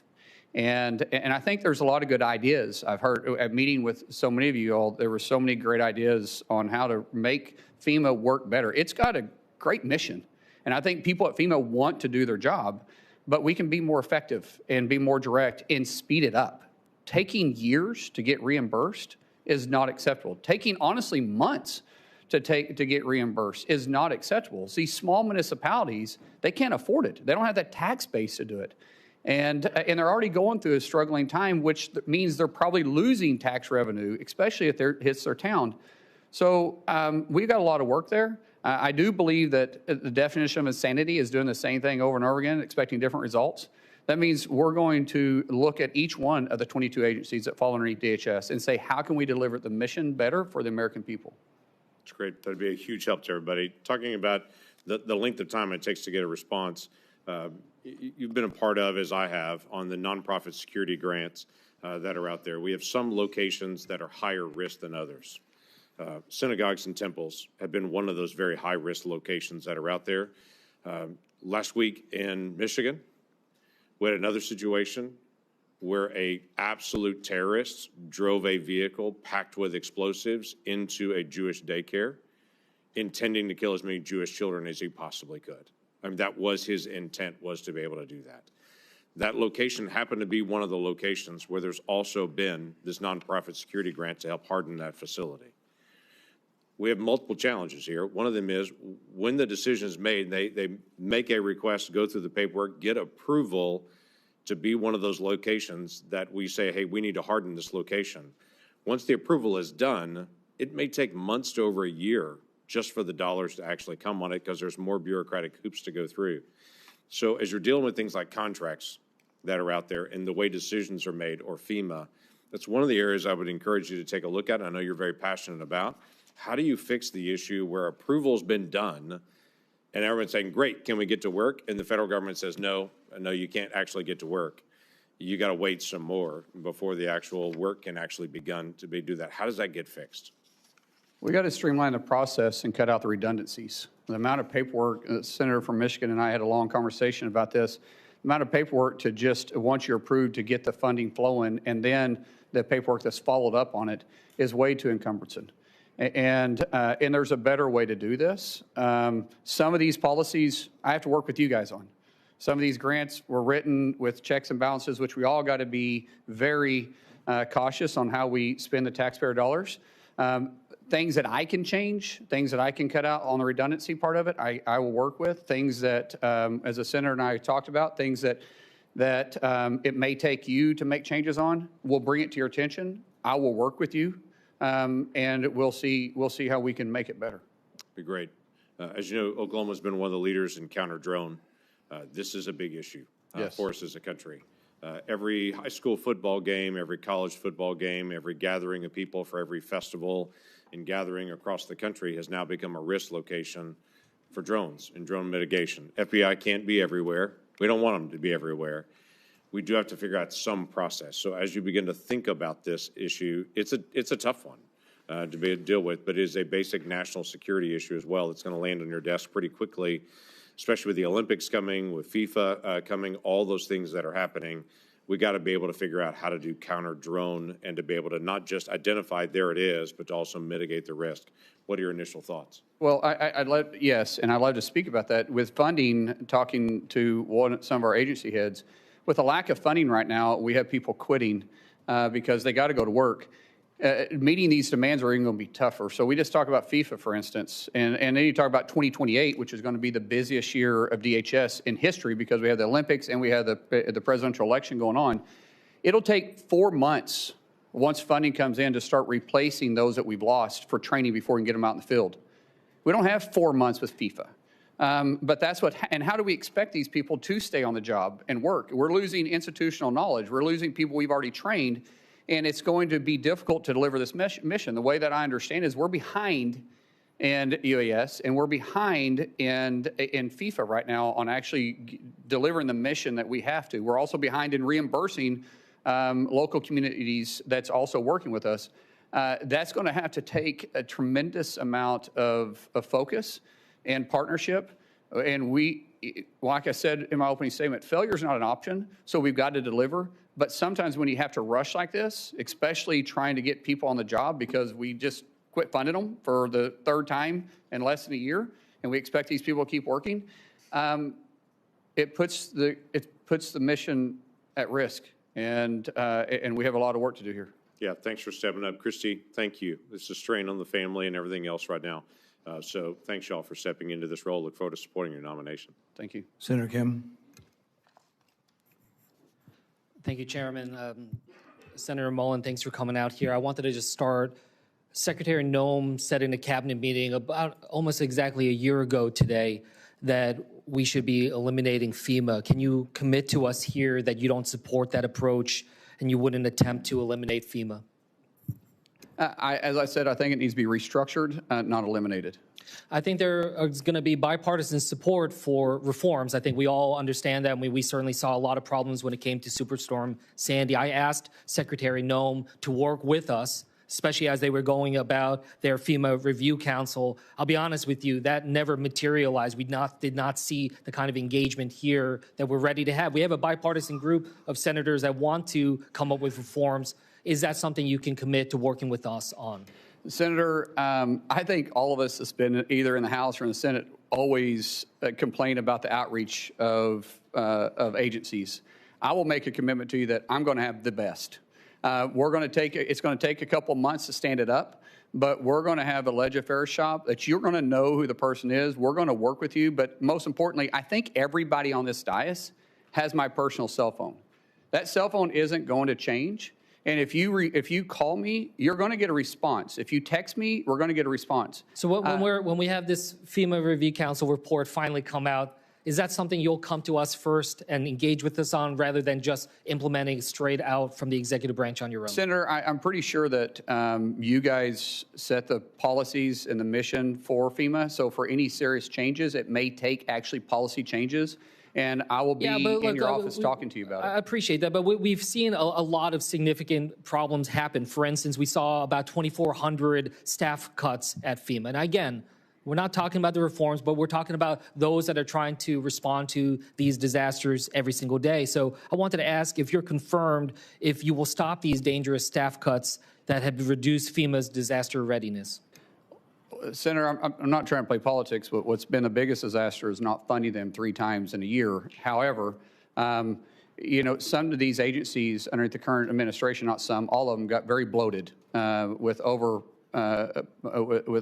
having too many employees. You think there's still in one too place. many staff at FEMA? Senator, I can't answer that. When I get there, we'll be adequately staffed to respond to our nation's disasters. But it's going to take some time to get there because, like I said, people are quitting today because they're not getting paid for the 3rd time in a year. And we can't allow that to take place. I agree, and I hope that we can move forward on that. But one thing that has demonstrated a lack of priority by this administration is the fact that we never actually had a full nominee for FEMA. So I just wanted to ask, do you agree that we need an actual nominee to be a full FEMA administrator that has real experience in emergency management? Absolutely. We're already looking at some in the case that we do get confirmed, which I'm hopeful we do. We are making that a priority in each one of our agencies. But, you know, the confirmation also has to go through you, and we know I get it, but at least we can get a nominee before us, and I think that that's something I hope to take away, that is a commitment you'll make. By honestly, by the experience that I've had, which has been an interesting experience, it's a lot to ask someone, and they got to be fully committed. If they go through this process, it's tough. So I would ask you, if I do this, give them a fair shake. For me, a lot of you guys aren't giving me a fair shake to even earn your support. So if I bring somebody else into you, maybe you'll give them a fair shake and you'll actually work with them, because I'm going to find somebody that is capable of doing the job, that's smarter at me at doing the job, that has experience doing the job. But when they come to your office and ask for your support, don't tell them it's politics. Don't say I can't. Don't say that, hey, I supported the previous one, but you know, I got burned on that one, so I can't support you. We'll trust, but see, just give them a fair opportunity, and you might actually like the person we choose. And look, it's not just about the person; it's about the policies writ large. And then, look, you know what we saw before. For instance, Secretary Noem had this policy that required her approval for anything that was going out the door, grants, funding, when it over $100,000. And I'll be honest with you, it was disastrous. It held up so much of the funding to FEMA and other parts of DHS. You know, Senator Peters and I did a review of this. Over 1,000 FEMA contracts, grants, and disaster assistance awards were delayed. So I wanted to ask you if you can commit to revoking this $100,000 policy by Secretary Noem. Sir, we talked in your office about that, and absolutely. That's called micromanaging, and I don't know if Secretary put that in or someone else did. I'm not a micromanager. We put people in, we empower them to make decisions. What is required to come up to my level will make decisions. We will have a very clear line of communication with every one of our agency's heads on their authority that is given to you, that you gave to them within their parameters, and we'll discuss. But we're also going to be very responsible for the taxpayer dollars. But it's unrealistic to some degree. It's just adding so much red tape, though. I mean, they really delayed, especially when it came to disaster response down at the Texas floods. I want to switch gears here. This is something you remember we talked about, but you know we have this effort right now. ICE has purchased a warehouse in Roxbury, New Jersey. It's a facility the size of 8 football fields to house over 1,500 detainees. Never once did an ICE official go and talk to the local mayor, talk to the local law enforcement, assess the situation alongside the locals. So I just wanted to ask you, is that fair that DHS is imposing these types of large-scale detention facilities without local engagement and input? Sir, being from small rural Oklahoma, it's a big impact, and the community should be visited with, especially when you start taking a warehouse off. It takes it off the tax roll, which can make a huge impact, and you got to deal with impact aid if they're eligible for it. And then you got to talk about infrastructure. You know, one thing I do know is construction. When you start talking about infrastructure on these places, a warehouse sprinkler system is much smaller than when you are housing individuals there. And if you say, I think you said the town is 60,000 people, and I believe you said this was smaller than that. Is it smaller than that? So about 22,000 people, okay, and of the which the detainees and the staff there would constitute about 10% of the population of that town. Yeah, and realistically, it's not. Most municipalities don't have the capacity in their infrastructure for waste and water. So it's important that we're talking to the communities, and if we're having additional needs, we can work with the cities, we can work with the municipalities, but we should always communicate with them. I agree with that. And this town has only 42 police officers, a volunteer fire department. Does that sound like the kind of town that has the resources to take on a warehouse of this magnitude? Sir, I don't know the circumstances behind this other than what you and I talked about. I committed to you when I visited with you in your office. We'll talk. I even said, let's you and I get on the phone with the mayor. If I'm confirmed, I'll make a trip out there and see it for myself, because it's a big concern of yours and we want to address those concerns. And if it's not practical, but I also said it's got to be, there may be a specific reason why it's there. If I can't explain that to you, then that's a different story. But if there's a specific reason I can explain it to you to make you make sense, let's talk about it. But if not, then maybe we can be better partners. I'm glad that you commit to talking about it. There are some documents I asked ICE to send us about their evaluations of the warehouse. We have still yet to get it. Will you commit that that is something that we can get once? Yeah, the documents are available, yes, but I've also offered something much better. I'll go with you personally and look at it. That's something that the local community will appreciate, and I hope that you will reassess this warehouse. As I said in my opening statements, we want to protect the homeland, but we also want peace of mind and bring back confidence to the Department of Homeland Security. And all this means that we got to work on that, and I will work on that. Senator Scott. Senator Mullin, congratulations on your nomination. This is a great honor that you have, and you have a great background. So I know you'll work your butt off in the job like you do everything else. President Trump was elected to secure our border, crack down on sanctuary cities, and keep our country safe. I want to thank the President for his leadership and Secretary Noem's help. Incredible progress has been made. Our streets are safer, our borders respected, and the jobs we've created are going to people in this country legally. Now, as a result of the Democrats' partial shutdown, in the fourth week, TSA agents are not getting paid. Everybody in the Senate's getting paid. I've had a bill since I got up here. If we don't pass budgets, we shouldn't get paid. I've had one of my Democrat colleagues say, oh, I've got a mortgage. I have to get paid. Well, think about all these people. TSA agents are not getting paid. Airport lines are in gridlock. We got FEMA grants stalling. Coast Guard counterterrorism operations are shrinking amid rising Iranian threats to our homeland. My understanding is ICE agents are getting paid, but not ICE leadership is necessarily getting paid. Last week, 2 terrorists boldly and hatefully attacked our citizens right here on our home soil, killing at least 1 person. The President's decision to stop the nuclear weapons and the ballistic missiles was a reason. What he's doing is making sure we don't get these attacks on our soil. It was only as a result of brave actions of a class of future military officers, citizens, and law enforcement that stopped these tragedies. They could have been massacres. Still, even as Americans are losing their lives, my Democrat colleagues are refusing to fund DHS and give them what they need to uncover and stop plots like these and protect the lives of our families and neighbors. It seems like that's our job up here. So, Senator Mullin, how do you view Senate Democrats recklessly holding DHS funds hostage at the expense of our national security interests amid threats from Iran and its proxies? Senator, it's unconscionable. How can you sit there with a straight face and say that we're trying to take care of the American worker when you're choosing to not pay 260,000 people and you're affecting their families? We've heard the stories of families having to stand in charitable lines for basic needs or getting a loan. And like I said, this isn't the first time. We're a month into this. They just came out of a 43-day shutdown that they were probably just recovering from. And yet we're still going to sit there with a straight face and say it's not about politics? So in sanctuary cities, local authorities can decline ICE detainers, which means that criminals are released back into the community rather than transferred safely into ICE custody.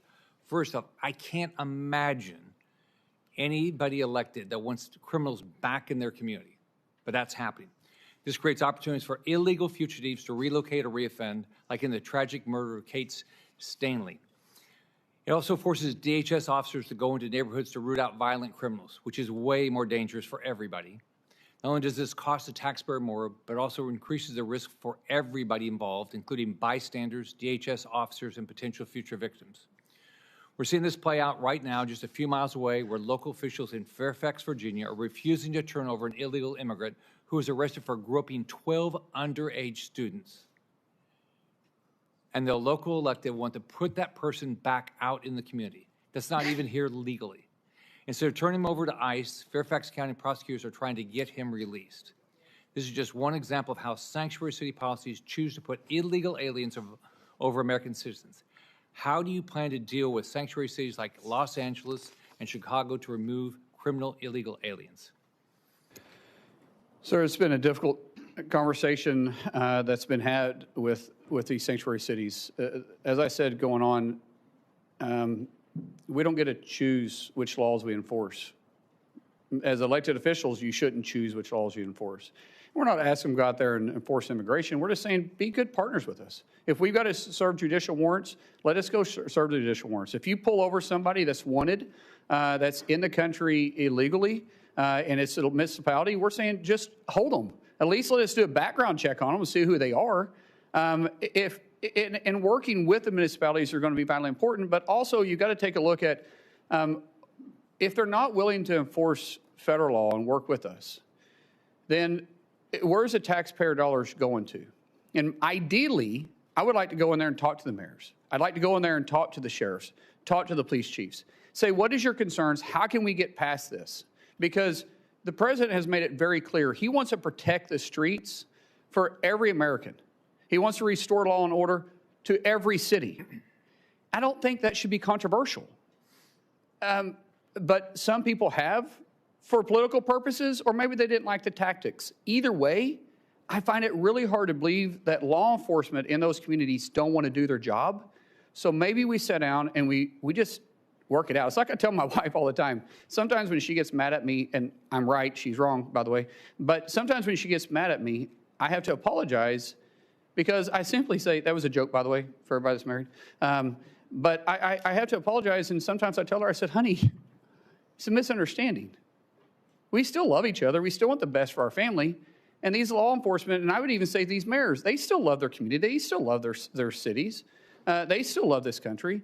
So maybe it's a misunderstanding we can work by. And I'm going to start with that. That's what I'm going to start with. If we have to do something different, then we will, but that's where I'm going to start at. It's a misunderstanding, but we're going to force the nation laws and make sure we protect everybody in their city and hopefully work with them and never work against them. Senator Mullin, as Secretary of Homeland Security, do you have any ability to ban funding to sanctuary cities that ignore the federal laws meant to make citizens' lives safer, but then turn around and ask for federal money for added protection? Sir, that would be a last option, but at the end of the day, taxpayer dollars have to be used for the right purposes. And if people are refusing to enforce the nation's laws, then I think it's really hard to justify why we're sending them taxpayer dollars that are coming out of Oklahoma or coming out of Florida or coming out of Kansas or Arkansas when they're making that decision. But I will say that is not going to be my first or second or even third approach, but that would be my last resort. Right. Congratulations on your nomination. Good luck. Thank you. Senator Fetterman. Thank you, Mr. Chairman. So, hello, Senator Mullin. Thank you for coming in today. So, Americans don't like chaos, you know. America definitely didn't like the kinds of chaos during the Biden administration at the border. You know, as a Democrat, I was alarmed that there were up to 300,000 encounters at our border once a month. And that puts that in perspective. That's the size of Pittsburgh showing up at our border. And that's not sustainable, and that's not manageable, and it's making it possible for us to assimilate. And now if you care about immigration, as I deeply do, you can't possibly provide the American dream for people when the size of Pittsburgh showing up at our border once a month. That need to be brought under control. And that happened. I signed up that as a Democrat. The second part is rounding up all of the criminals and deport them. You know, I can't imagine why we can't agree with that as well, too. That's another thing that I signed up. One name that often doesn't come from my side is Laken Riley. I agree for Renee Good, and I agree for Alex Petty, but I also deeply, deeply agree for Laken Riley and their family. And now all three were failures of our government there in that circumstances. And as I was proud to be the co-sponsor of the Laken Riley bill, because we have to address that. Two things must be true here. We need to have a secure border, and we have to round up and deport every single criminal in our nation. I can't imagine why that's critical or controversial for anybody, you know. So I'm trying to find a way forward. And now you and I have had conversations on this, and that's your commitment to focus on those things. I believe that's effective, accurate, correct? Yes, sir. Yeah. And now another thing. I know there's a lot of hard personal feelings here, and absolutely, it's terrible what's happened, and political violence. I mean, it's rampant. So now, but also, President O'Brien's here not for round two. He's here because he fully supports your correct. Yeah, round three. Okay. Yeah. So it's about letting it go and moving on. And I've done that too. When I was in the hospital and things were touch and go, you know, I know there were unkind things said about me, but I can just say that it's better to just let it all go and to find a way forward. That's the time that we're in right now in our country on that. Now, people might describe you in those kinds of moments, but I'm going to describe you. We got a chance to get to know better when we joined a Codel to Turks and Caicos, correct? Yes, sir. Yeah, and we did that. We did that because Americans were looking at over a decade in prison because they had a couple random bullets in their luggage.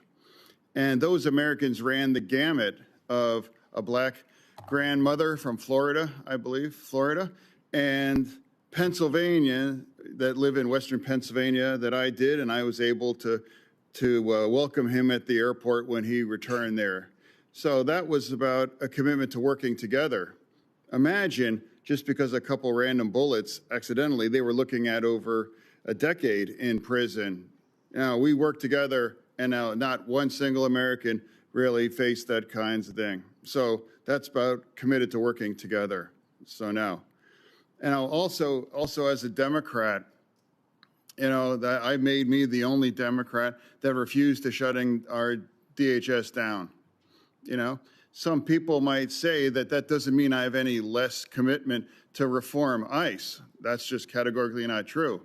But it's a strange devotion. I don't understand why you would shut the entire agency down just because you want those kind of reforms on ICE that has absolutely no impact on ICE and doesn't force any of those things.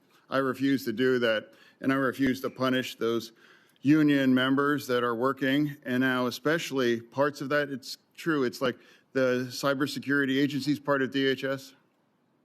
Yes, sir. Yeah, and that's currently on the shutdown. And now two of the top agents of cyber attacks come from Iran and China. They must be elated to know that that part is all shut down, because that's part of this shutdown that does not bring any reform to ICE. You know, that I want any less than other Democrats, you know, here. The difference is I refuse to punish and make our nation less secure part of that. So for me, I came here and I committed to come here with an open mind, and I'm going to continue to do that. And it's not going to be about gotcha moments. For me, it's about just saying my experience with you has been consistent kindness and professionalism. You know, the first time I met, it was you and your wife behind you when I was here at the orientation here in the Senate. And even before you got the call for the big job, you know, we were even discussing about getting together and having dinner as family. So that's an ongoing relationship, because that's also part of the fact here in this town, you got to get along and find a way to work together. And now we have to come at it and just let things go in the past for that. Finding a way forward, that's my responsibility to represent Pennsylvania. And for you, I just want to thank you for showing up. And now I'm going to engage, and I'm going to remain with an open mind throughout all this as I made to my friend here. And I'm going to do that. So thank you for bringing your family here too. And I look forward to hearing for the rest of my colleagues' views on you. Thank you, Senator. Senator Ernst. Thank you, Mr. Chair. Thank you, Kristi, for being here as well. Senator Mullin, I have to say, I'm just going to be blunt, very honest with you. I hope that the president is watching. I am going to say to the president, I am really upset that he has made your nomination. Why? Because I will be losing from the Senate one of the best friends that I have here, truly. But in that same accord, I am so grateful to the president for making your nomination to Department of Homeland Security. So we've had a lot of discussion here. I know, just as Senator Fetterman said, there are a lot of differences and opinions on the politics surrounding DHS. And Senator Fetterman mentioned that he grieves for all of those that we have lost. Those protesters, we grieve the loss of young women, young men that we have seen at the hands of those that have migrated illegally into the United States of America. We grieve them all, and I think we can acknowledge that, and it's important that we do that. We're in really trying times right now, and one of the things that I want to focus on right now is the bipartisanship that you have had with so many members in the House, in the Senate, the relationships that you have outside of this body, because I think it's really important, because we get in the political fights all the time, and we're all trying to score points back and forth. Bipartisanship is not very sexy, but I think we need a lot more of it. So Josh Gottheimer was here today. I respect him so much. And the fact that you remain friends today is incredibly important. I noticed you also gave Joe Kennedy a shout out. So I sent him a picture I took of you from the dais because I know Joe really well as well. There are so many relationships that we have in this body, and I wish more people would see that we have those relationships. We carry them in our hearts. It means we are better people because we open our minds to listen. And to that point, I want to thank you, Mr. O'Brien, for being here as well. Because what started out as a very big difference between you and Mr. O'Brien, you found a way to both of you come together to share thoughts and ideas and turn something really good out of that discourse. And I think more people need to learn how to do that. And so to all my friends sitting here in the dais and those that are watching, is that this is how America works, where we're able to take differences and come together and not just shout at one another, but come together and figure out a way forward. That's what makes this country such an incredibly brilliant country, is that we can recognize those differences. So I want to talk a little bit about a trip that we took last year. So many folks know that you serve on armed services. I serve on armed services. We do congressional delegation visits. And a little over a year ago, or about a year ago, Senator Mullin led a congressional delegation visit into a country that had not been visited by an official delegation trip in 15 years. Along on that trip, I was also there. Chairman Smith was on this trip as well as Democrat Jimmy Panetta of California. We went to Syria. We sat down with the president there, al-Shara, for his first official visit from the United States of America. Now, a lot of people will say, he was a member of al-Qaeda. What are you doing sitting down with somebody that was a member of al-Qaeda? It's the same reason we sit down with people that we have differences with, is to find a way forward. So, Senator Mullin, I would like you to talk a little bit about that trip and why you believed it was important that we do that. Thank you. Thank you, Senator. You're right. The president of Syria wasn't really somebody we should have a lot of common ground with. And we actually talked about that. Him and I talked about that. Had a very blunt relationship about it.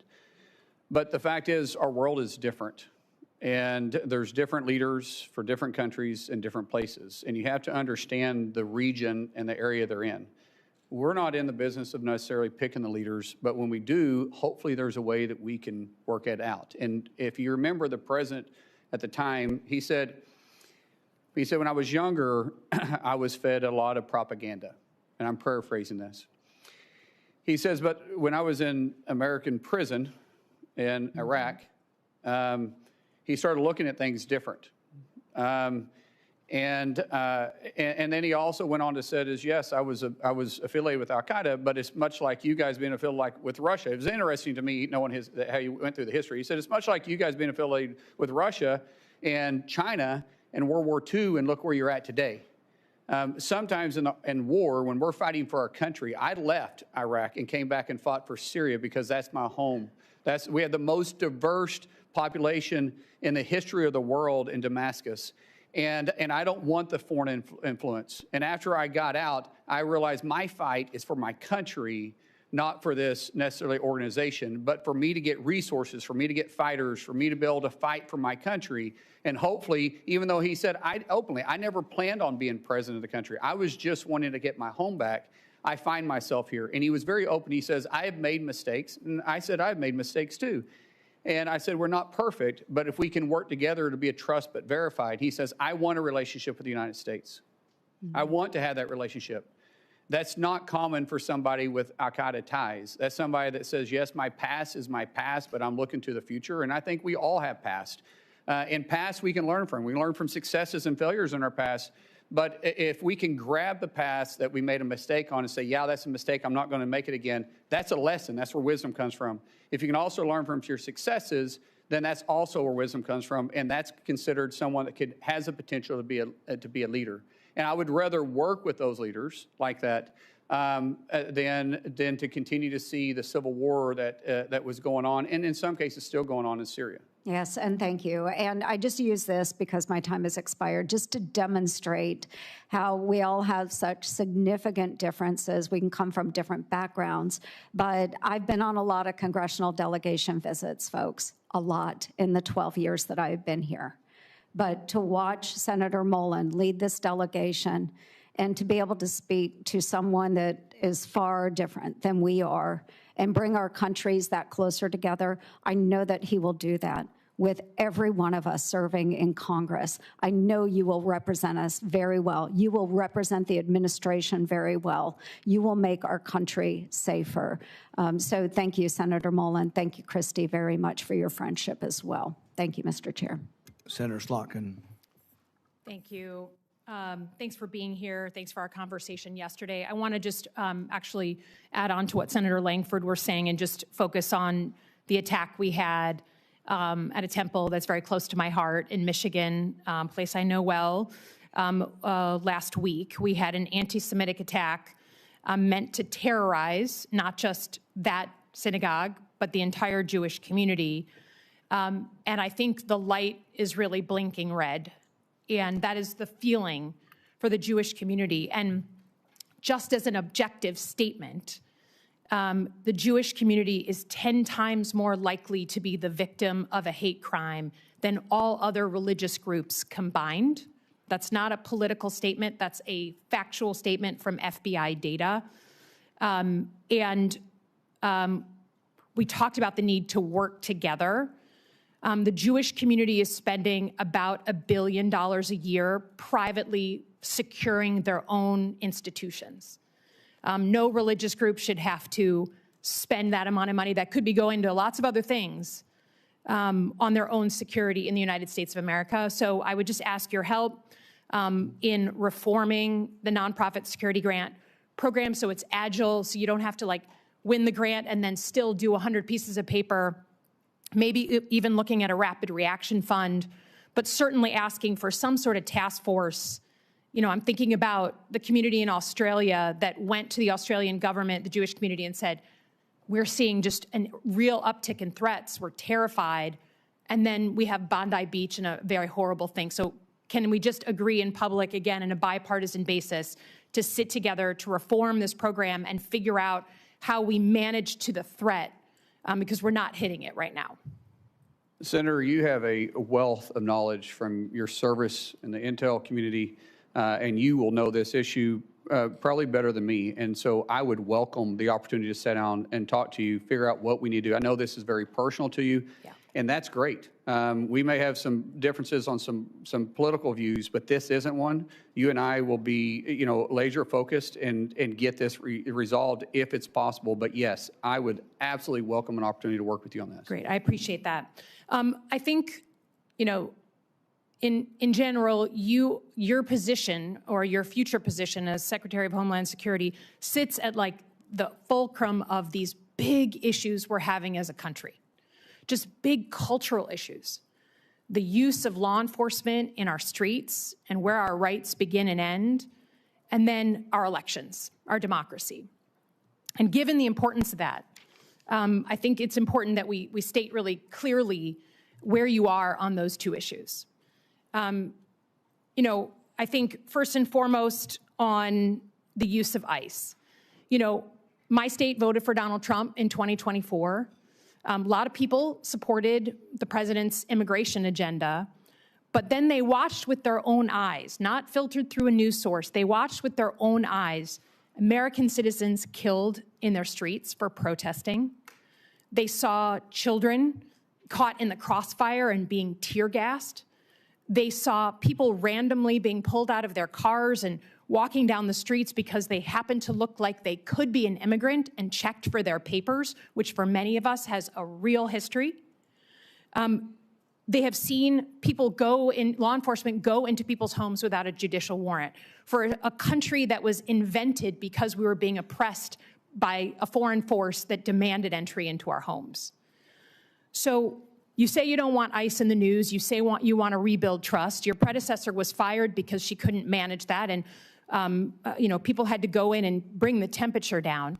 Can you, without other words, just state clearly what you'd be willing to do to fundamentally reform ICE and put into law to do so, since that trust is gone? Ma'am, as you know, I can't make the law. You guys make that for me. But you're going to be the secretary. Yes, I agree, but I can't make the law. I can work within the parameters. But tell us what you'd be willing to put into law. So right now, the law that I work into is your guys' decision. We'll work through that. But I do believe there is a better approach. And I think working with municipalities, I would love to see ICE become a transport more than the front line. If we can get back into just simply working with law enforcement, we're going to them and we're picking up these criminals from their jail. One, we're going to reimburse them for having the person there. And have partnership is vitally important. I don't think there needs to be a law to change that. I think I can work within what is there, but there's an approach that can happen. But we got to have partners. Yeah, I understand. But we're not going to agree to this here. But I would just say the ability, you know, the trust is gone, and not just with Democrats. That's why we're here. That's why your predecessor was fired. And there needs to be fundamental reform of this law enforcement agency. And I think that the public writ large is crying out for that. Let me turn to elections. Senator, let me turn to elections. The Department of Homeland Security has the mandate since the Obama era for securing our election infrastructure. That's an important job, and you'll be secretary. The president has continued to say that he won the 2020 election, even though there's been 60 court cases saying the opposite. He has said he wants to federalize the elections. He has said name-check cities, including Detroit. He has said voting machines are inaccurate. He has said in the State of the Union, I was on the Senate floor, paraphrase, that if his side doesn't win in November, then the elections were rigged, which is exactly what he said 8 months before the 2020 election. You have your own history. You did not certify the 2020 election. There are people at the Department of Homeland Security, 3 people specifically, who are well-known election deniers now running election security functions. Who won the 2020 election? Ma'am, we know that President Joe Biden was sworn into office. He was the president for the last 4 years. But I do believe won the election? My job as Department of Homeland Security Secretary will be to make sure that we assure that the elections are fair and people can trust them. Does the federal government run the elections process, or do states?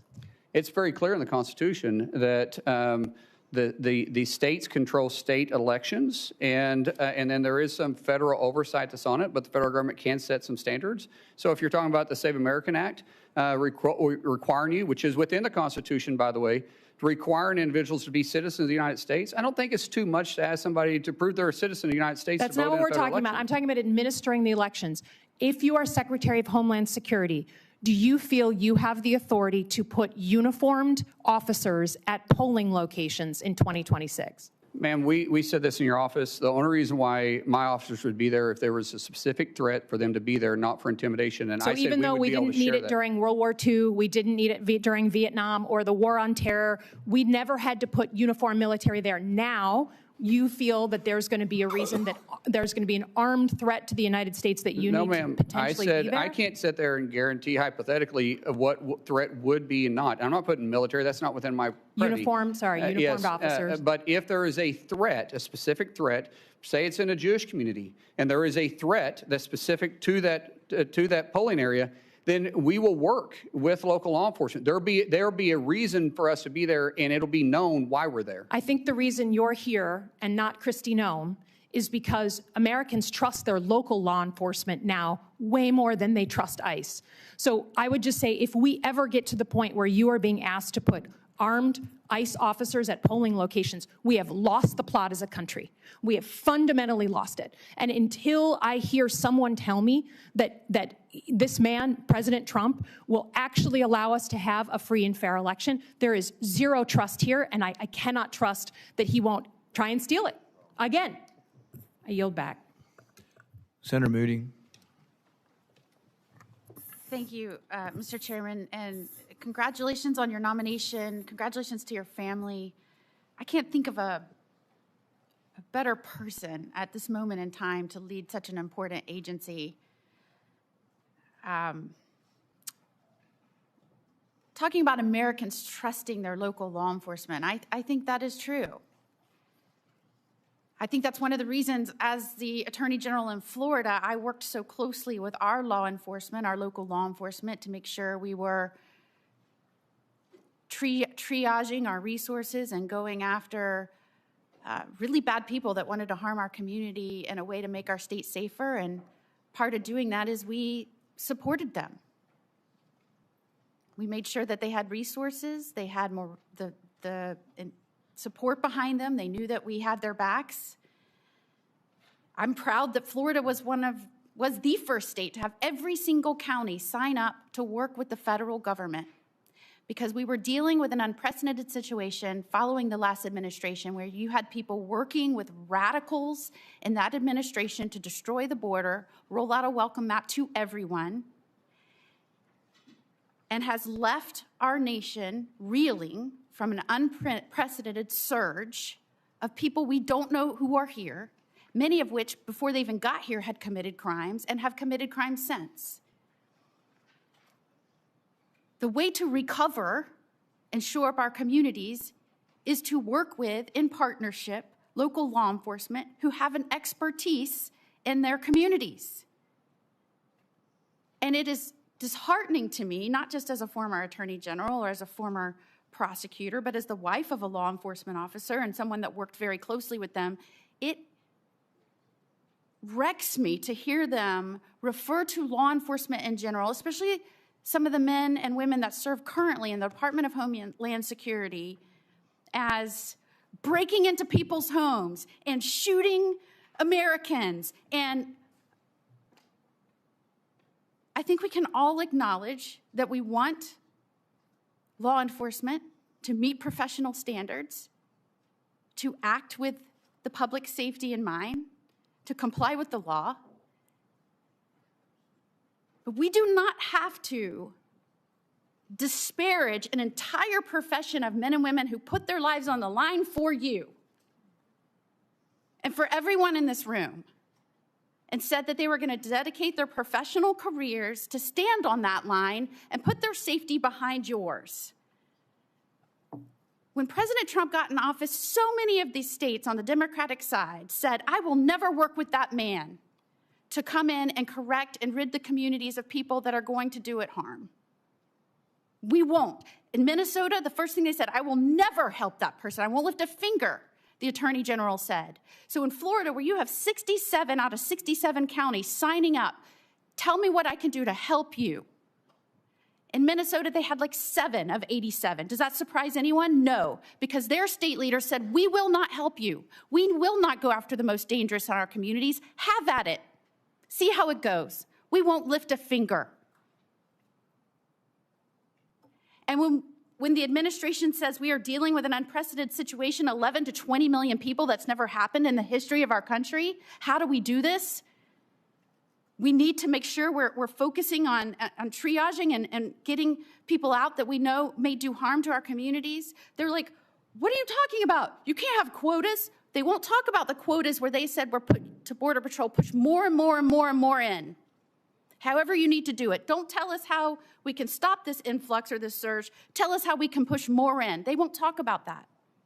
And they want to tell you about focusing on children that are here, that are now here. Yes, you need to do that. As somebody that has pushed to protecting children and fought against trafficking with law enforcement's help, yes, you need to do that. But I loved how you said, let's talk about the tens of thousands of children that the federal government helped traffic under the Biden administration that we lost. And when they were made aware of it, they ignored it. You will now have to take over an agency that is charged with cleaning up a disaster, a danger. The Biden administration did that. I cannot think of a better person, someone who acts passionately and fiercely fights for the people he loves, and someone who loves this country and thinks of other people before himself. I am telling you, in Congress, there are all kinds of personality types. But this man came up to me time and time again as the newest United States Senator and said, what can I do to help you? How can we make this place work? How can we get this done? And I look over the course of your life, you left school when your father got sick to go help your family business. That's the kind of person you are. The kind of person that stands up for every person in this office. That's the kind of person, passionate, fierce, a fighter, loyal. That's who I want now protecting this country at the head of the Department of Homeland Security. You said in your testimony, I'll fight for your family just as I fight for mine. Tell me about that personality trait and how you think that will help the Department of Homeland Security in this unprecedented time where the last administration, the last president of the United States, abandoned his role to secure this country. Tell me how you bring the personality and your character traits to this role. It's the way I was raised. It's the way my dad raised us, the way my mom raised us, the way they were raised. We love this country. I mean, think about it. I'm getting to live the American dream. You're telling me a kid from Westville, Oklahoma with a speech impediment would ever be able to be here? That only happens in America. Only in America. And we all probably have the same type of dreams because none of us have royal blood. Maybe some of your parents might have served in public office or not. Mine most certainly did not. And the fact that I'm here, my goodness, that's why people want to come to our country, because they want the American dream. And I want everybody to have the same opportunity that I have, but we have to secure the homeland. We have to make sure that they feel safe stepping out and being in the public eye. We got to make sure that people can have a peace of mind and trust our government. And right now there's a mistrust in our government. I think we have an opportunity to maybe work on that. I meant it when I say that I hope in 6 months we're not. I can't guarantee it because the news choose what they're going to run, but I hope that I'm not on the news every 6 months or 6 months from now every day. I hope DHS is just able to be laser focused on doing their job, and isn't controversial about taking care of the homeland. I hope people have confidence in our in our agency again, and I'm going to work every day to restore that. And you'll bring that same passion and zeal and protective instinct to protect every family and every community, working with local law enforcement because they know how to approach in a safe manner their communities. Nobody will take care of their backyard better than the individual. Senator Gallego. Thank you, Chairman. Hello, neighbor. How you doing? Easy day. Hey, brother. Good to see you. So, some very specific questions. What is the primary mission of Homeland Security investigations? From the IG or from us? I'm sorry, from Homeland Security Department. There's HSI is within Homeland Security. What is their primary mission? Well, it's not a trick question either. No, I understand that. And every agency, sir, we have specific missions that we are targeted to look at our aspect of protecting the homeland. In different directions, have different paths. And in different agencies, region-wide, there are 22 of them there. We all need to be in the same boat, row in the same direction, working for one common goal. And as I said, that's protect the homeland, bring peace of mind, and secure the confidence of the American people. Okay, so HSI, and being from Arizona, we're very familiar with CBP, ICE, and HSI. HSI specifically is very important because they specialize in dealing with human trafficking, human smuggling, counterfeit, bank fraud, things of that nature. Actually, I have a lot of friends that have worked for them forever. The reason I bring this up is because there is confirmed reports that the Secretary of Homeland Security has ordered HSI agents, pull them off what I just told you were very important missions, to go to Arizona and investigate the 2020 election results, right? That's a very big concern of mine because these agents should be doing the work they're doing. A lot of them already are, field ICE agents instead of actually doing these long-term investigations. But now they're not even doing the ICE enforcement. They're literally going back and looking into conspiracy theories. So, for my experience and seeing you both on the House and the Senate, do you believe that Joe Biden won Arizona in the 2020 presidential election? The reason I ask is because, again, you're potentially deploying HSI agents to Arizona to check a result using our taxpayer dollars to follow up on a conspiracy theory. Sir, I'm not familiar with what the former secretary did here, and nor am I here to debate what happened in 2020. I do know that there's an opportunity to look at 2020 and make sure that anything that went wrong we can fix moving forward, because what we wanted to make sure is that in the next election, be it the midterms or in 2028, the American people trust our election system. Trust is vitally important. I want to always look at past mistakes and past successes, because I've addressed this multiple times, and I know everybody's busy here, and I know you didn't get to hear me earlier. But Senator, I think we can always do better, and I want to do that. Just like you and I, we've worked on immigration issues before, but because we both know we can do it better. But you're talking about perspective. I'm talking about going back, and the fact that we're using Homeland Security funds, investigators that should be using their time and value more to check onto something that, by the way, had multiple independent audits, even one run by the Senate Republican and Senate State House representatives that passed, accuracy tests, hand counts, 14 court cases that were confirmed that Biden won in my state. And so when I have personal friends that are HSI agents, friends that I know are telling me they are now being diverted from their duties, and what they're doing is they're instead of investigating child sex trafficking, child abusers, drug traffickers, which I don't disagree, we have not been doing the best at, and certainly I think a lot of that was under the Biden administration, did not do that sufficiently. But now instead of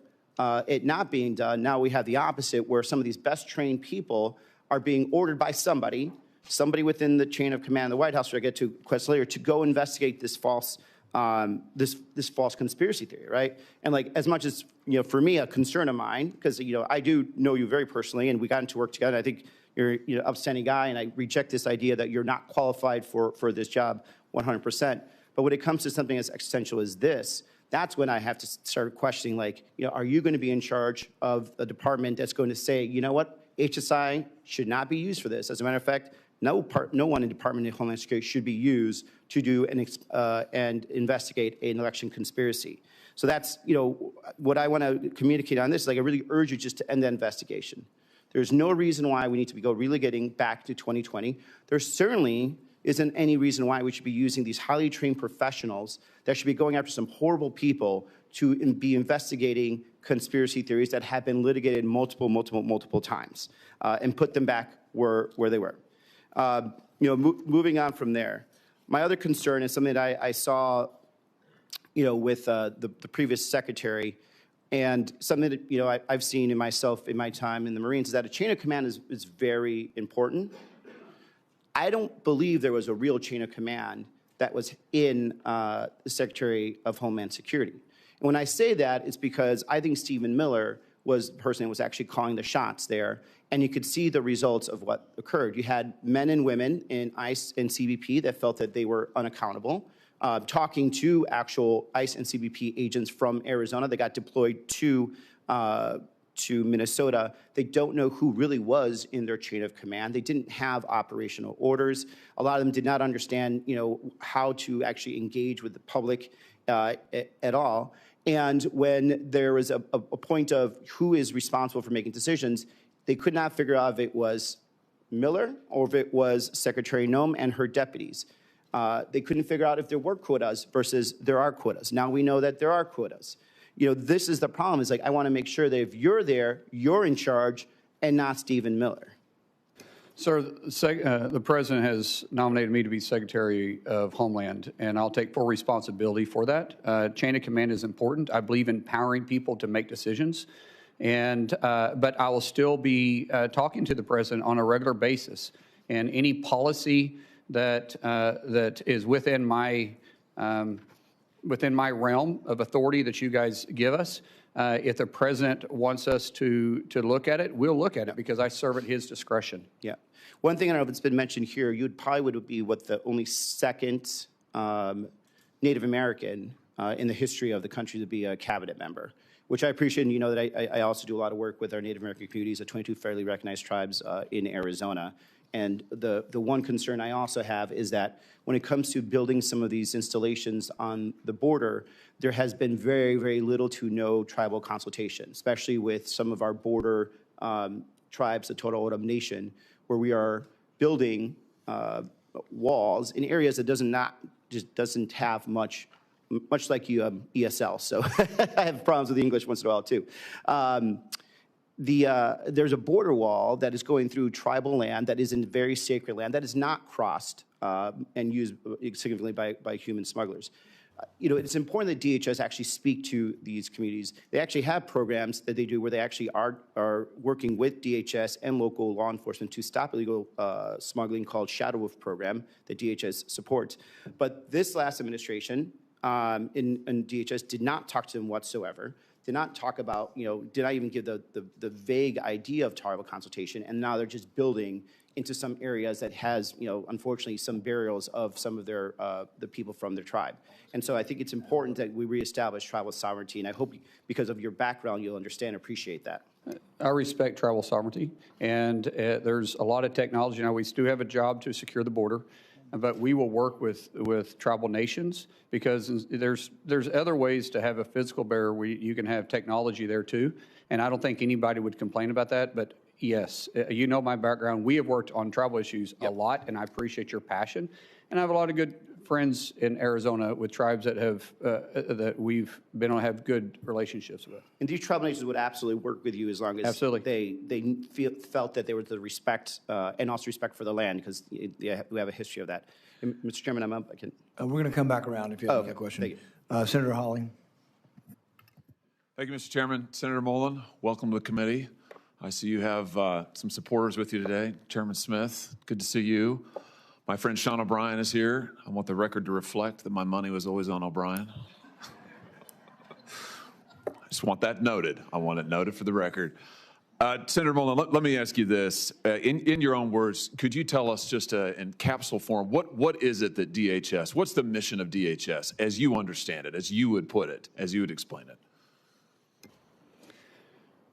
Quite simply, it's simple: to protect the homeland. Very good. To protect the homeland. Okay, let me ask you this. 10 days ago, there was a shooting at Old Dominion University that left one person dead, 2 people critically injured. The gunman had potential terrorist ties. Is this a good time for the Department of Homeland Security to be shut down and unfunded? It's the worst time, and keep in mind, we just came up a 43-day shutdown, and this is the 3rd time in a year, and it's devastating to the morale of the men and women we have tasked to take care of all of us, all the homeland, regardless if it's a blue state or it's a red state. We have to look at it all the same, and they have that mission mindset, but they don't have the pay to follow it up. A few days before that, 2 individuals attempted to detonate bombs in New York City in a way that would cause mass civilian casualties. Both of those individuals have potential terrorist connections. In light of that, is it a good time for DHS to be shut down? Sir, I think with the current conditions, this is the worst time we could possibly do it. A few days before that, in Austin, Texas, 3 people were fatally shot outside of a bar there when a gunman opened fire in the early hours of a Sunday morning. That gunman also had potential terrorist ties, and yet DHS is shut down. Just a week ago, a gunman loaded his truck with incendiary devices and rammed it into the Temple Israel Synagogue outside Detroit, Michigan. As I'm sure you know, 40 law enforcement officers, 40, had to get emergency medical attention. It's a miracle. By the grace of God, nobody was killed except for the gunman. But 40 individuals had to get medical attention, and yet DHS is still shut down. Let me just ask you this.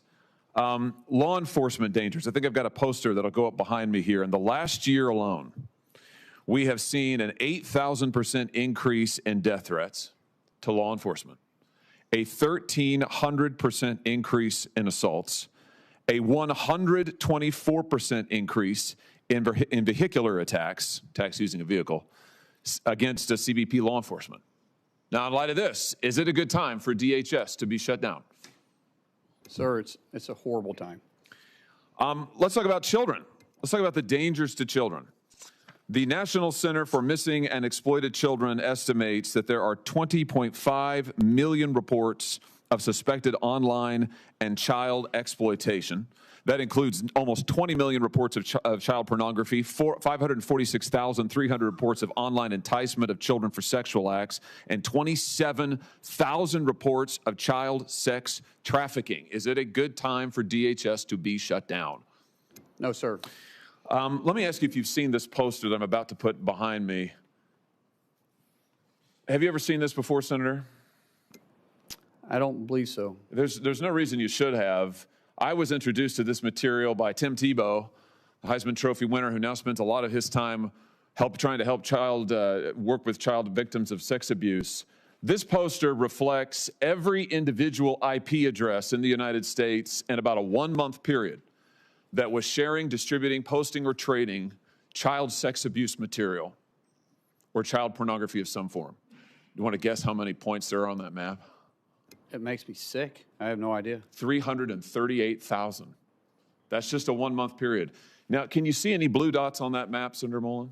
Yes, sir. Yeah, there's very, you got better eyes than I do. I mean, there's like very few of them. I'd be surprised if anybody in the audience could see them. The blue dots are the number of investigations that are open. Look at the red dots, 338,000. Look at the blue dots, you can hardly see them. Why would that be? Because in the best of times, the Department of Homeland Security has only 10 HSI agents who are fully dedicated to doing this. It's all Congress has given you, 10. Right now, none of those are funded. Is this a good time for the Department of Homeland Security to be shut down? I think any parent can look at that and it makes you sick, especially with teenage daughters like myself. That's scary. We have to focus on this. It's very scary. That's exactly right. I'm glad to hear you say that. The Biden administration and your predecessor in this role, Alejandro Mayorkas, lost track of 450,000 children who were trafficked across our border over a 4-year period. 450,000 children. It's the biggest child trafficking ring that was set up under the last administration in the history of this country. The president has been doing a tremendous job. They found in the last year over 145,000 of them. That leaves almost 300,000 who are still missing. And yet, the Department of Homeland Security is unfunded and shut down. Let me just ask you again, does it seem like a good time for that? No, sir. Let's talk a little bit about the challenges that are being faced by people across the country who are facing natural disasters, as we have in my home state of Missouri. We had major tornadoes rip through Missouri last spring, all across the state, particularly concentrated in the eastern part of the state, the St. Louis area, southeast Missouri. We have thousands of people who are without power, who lost their homes, many who were injured. We have had much disaster aid approved by FEMA, but we're still waiting for some of that aid to get to us. And now FEMA is shut down. So I've got thousands of people in Missouri who are awaiting the aid that the president has approved, by the way, and that FEMA has approved, but that's in the process of coming to the state. I've got probably hundreds of people who are not able to go back to their homes and who are applying for individual assistance that hasn't yet been processed by FEMA. And now they're being told, well, sorry, there's nothing we can do because FEMA shut down. Does this seem like a good time for DHS and FEMA to be shut down? No, sir. In any airport in the country right now, if you go and look, you will find hours, backups of 4 and 5 hours. You'll find TSA agents. You alluded to this earlier, Senator. Over 10% of TSA agents now are not able to come to the job. Why? Because they make on average $45,000 a year. They can't afford their rent. They can't afford to buy groceries for their kids. They've missed now 2 paychecks. This is endangering the security of our flyers. It's endangering the security of our airports. This is a terrible time for DHS to be shut down. Here's my point. Whether we're talking about children who are missing, whether we're talking about the situation against our law enforcement officers, whether we're talking about the dangers to the homeland, we are involved in a major conflict overseas. This nation's homeland needs to be secured, and yet my friends across the aisle have shut down the Department of Homeland Security. They have defunded every agency we just talked about, and I just want to ask them, how long is it going to take? How long are these children going to have to wait in exploitation? How many more are going to have to go missing? How many TSA agents are going to be able to afford to put food on the table for their children? How long are the people of St. Louis and southeast Missouri going to have to wait to get back into their homes before we can finally have a vote to reopen the Department of Homeland Security? It is long past time. I welcome your nomination. You're going to be a terrific leader of Homeland Security. I can't wait to see you there. But it's time for this Congress to do its job and fund DHS and protect the homeland of the United States of America. Thank you, Mr. Chairman. All right, thanks, everybody. We are going to do another round of questions. I want to let anybody ask a question that wants to ask a question, but I really don't want to give everybody 7 more minutes. I want to kind of keep it to pressing questions. We'll start on the Republican side. Does somebody have a pressing question they didn't get to ask or would like to ask? I'll use back. Anybody else? Senator Ernst. Yes, thank you. Again, Senator Mullin, I truly appreciate you being here. And I do want to ask some questions. I do want to follow up. So many people have pointed out the various departments that exist and are not being funded under DHS. So we have a really, really significant anniversary coming up this year. So most people will think it's our nation's 250th, which is extraordinary. But the other significant anniversary that has impacted so many of us, especially those of us that have served in uniform, significant anniversary, the 25th year of September 11th, 2001. So right now, we are currently in our 32nd day of the Department of Homeland Security being shut down. We have men and women serving in TSA, in FEMA, in the Coast Guard, Secret Service, in the Cybersecurity and Infrastructure Security Agency, all of them under DHS, not being funded.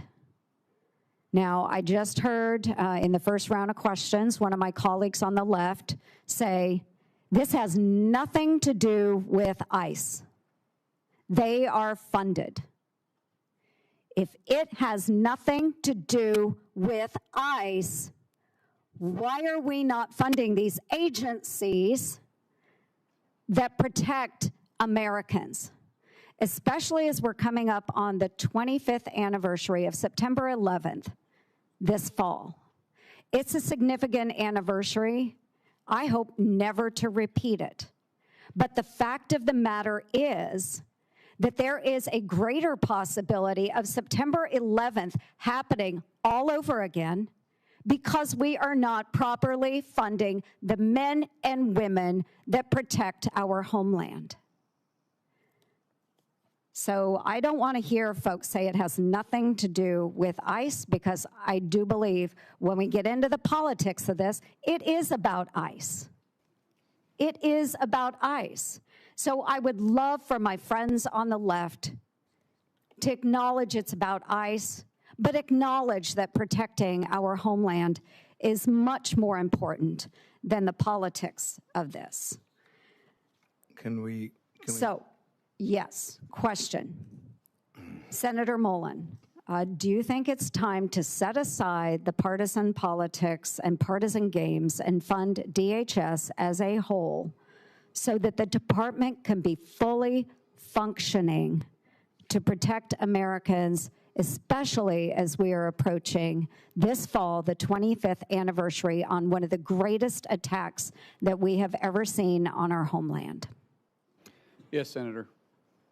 I look at this as a political theater that we're playing games with, and we're risking people's lives, and we're disturbing people's lives. As I stated earlier, we have 280,000 employees in DHS that's still on the job, still working, still keeping us safe without pay. I don't know how in good conscience you could sit there and think that's okay. It is not okay, and I look forward to your leadership at Department of Homeland Security. Thank you, Senator Mullin. I yield back. Senator Peters. Yeah, I have a couple of questions for you, Senator Mullin. But before that, I just want to clarify what we're hearing about funding for Homeland Security. I think the political theater has been on the Republican side, because there is really no debate with any of my Democratic colleagues that we need to fully fund FEMA, that we need to fully fund the Coast Guard. We need to fully fund CISA, to fund all of those other areas. The TSA folks all should be fully funded. But unfortunately, my Republican colleagues who control the floor, you are in the majority, you determine which bills go on the floor and which ones are up for a vote. The way we can do that so we don't have a floor vote is we can go and move by unanimous consent and move a bill and say, is there anybody that objects to this bill? And if they don't object, it immediately is passed. That's the procedure. So folks at home watching this, we have bills that will immediately pass and could pass today. We have put on the floor bills to fully fund TSA, and my Republican colleagues have objected. I heard all this support for TSA today, so I hope you tell your colleagues, don't object to the TSA funding bill. Please don't do that. We could pass it today. God, that would be great. But we heard a lot of theater, all this stuff. FEMA, pass it today. Coast Guard, pass it today. CISA, cybersecurity, pass it today.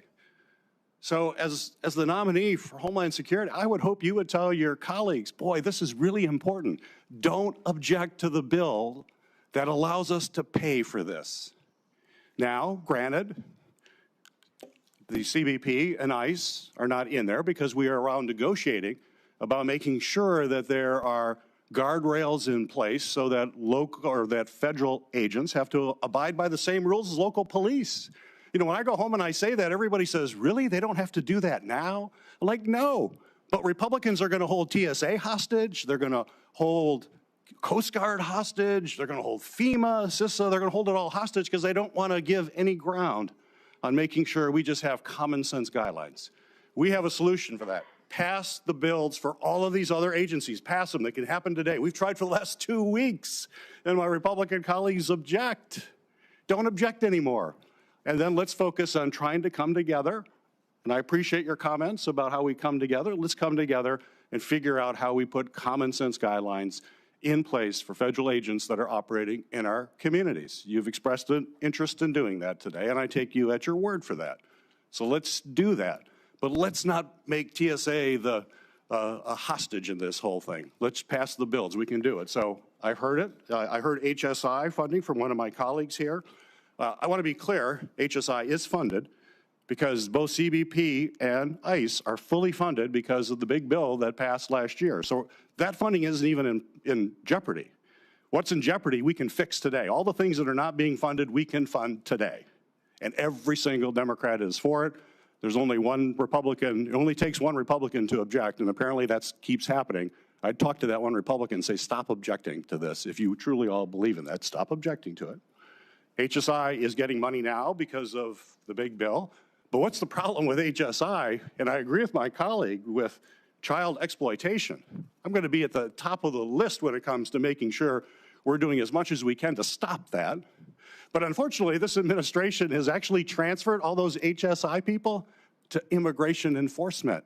They're not even doing what they were supposed to be doing. So I would hope if you are confirmed, you will bring those folks back to their role that my colleague says is so important, which I agree with. But why did the administration send them off to immigration work then? Apparently, the administration doesn't think it's as important as my colleague.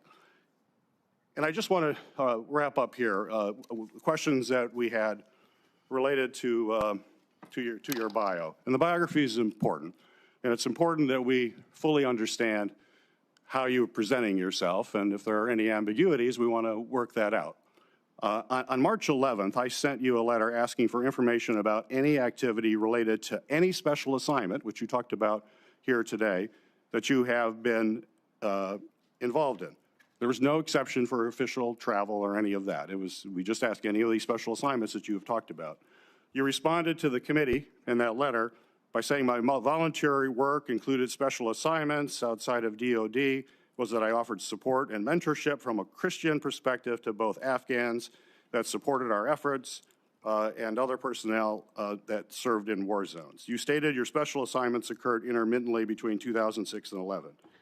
My letter did not exclude official travel, and it also gave you explicit instructions in that letter for providing classified information, how we could do that, and do it in a way that protects that classified information. You didn't provide any of that. And today is the first time that I'm hearing about your classified activities from 2015 to 16. Quite frankly, as we've had these conversations, you have not been forthcoming with me or this committee. The story always seems to evolve, to kind of change. And as you know, candor, honesty, transparency are absolutely critical, particularly at this time to try to build trust as the Secretary of Homeland Security. So we have to clear this up. We feel pretty strongly we have to understand exactly what this is, especially with all your public comments that have raised a lot of questions. We've checked. The SCIF is available. We're going to go in the, we would love to have you come to the SCIF and tell us exactly what you're talking about. I think that'll put my colleagues' mind at peace. Would you be willing to go to the SCIF this afternoon and tell us the classified activities you're talking about? Sir, I think this committee made it very clear with the paperwork they gave me that I do not have to disclose my my official travel. That was part of the documents. And it went over 2 or 3 times. I complied with exactly what the committee said. And there is no statement for, or no area for mission work and mentorship that was a volunteer basis that I did on my own time. And it was very specific over and over again that you don't have to claim official travel. We want to know what this supposed classified work was. We have real questions about it. I asked the FBI yesterday, I said, and if someone had appeared in any classified document, any document, would that be in this report? And they said yes. I said, well, I don't see anything for Senator Mullin. Why is that? They said nothing showed up. We queried the Department of State, the Department of Defense, other intel folks. So you're in no classified document that the federal government has, according to the FBI, and yet you're telling me you did all this classified work. I don't understand how that recognizes. Sir, I didn't say all. I was very clear with what I said. I get what you're trying to get to here, and that's fine. But I complied with everything the document said, and it was official travel, and it was a classified trip. Well, let me just chime in on this. I've agreed this is the fastest hearing anyone's ever had. This will be the fastest vote anyone's ever had, and that's despite my qualms and problems with your nomination. And I'm willing to do that, but when the FBI came to my office, I asked them if you had done any kind of work for the CIA, the DOD, or any other. I haven't. Let me finish. Any of these kind of agencies or any kind of classified work. And they said the way it works is you would have a separate folder if you'd been involved in classified missions somewhere, and we would get to see the folder, and then we wouldn't talk about it. We would look at it privately, and we would know what you're referring to. So it's confusing to us because there may have been some papers that said your official trips were excluded. I don't know which ones were and weren't, but you've now mentioned today that you have activities you've done. And so I think it would be easy, and I'm still willing to have the vote tomorrow, but I can cancel the vote tomorrow. I'm still willing to have the vote, get this done, and get it over with. But I think that just to make clear, and it doesn't sound like it's a secret you're too concerned about divulging, if you would to spend an hour and go to the SCIF or 30 minutes and just tell both the ranking member and the other, and it would be private and it won't be revealed, I think it would get this over with and we wouldn't have a complaint about going ahead with the vote tomorrow. I have no issue with that if you guys get cleared on it, because way my understanding was there was only 4 people read in it, and it was a special program inside the House. Just like I wasn't on Intel at the time, I'm not saying I was, but I have no issue with that at all. I would welcome being brought up. It was very unique, and that fun. would be on you. We're not going to try to figure out who the 4 people are and whether we can have approval to it. And I don't but if you're doing something that important, really it probably ought to be revealed and discussed in a classified manner. Senator, or Chairman, it's not on me to. I don't have the authority to do that. This is why I said I was very clear. Sorry that I never talked specific dates or locations on this, and so I have zero issue with talking about it. But do it this afternoon. I don't have clearance to talk about this afternoon. I don't. It's So not me to release. This is a legislative program. This is a program that Congress assigned you to. Yes, this was within my official duties. Who assigned it to you? Sir, that's not for me to talk to you about on this. I'm sorry. This isn't a classified setting. I'm sorry. I'm not trying to be ugly. You know how classified situations work. Which agency classified it? It wasn't an agency. It was done here, well, in the House on the time. The House classified it. I'm assuming. I wasn't on Intel. We're just not really aware of how the House classifies things.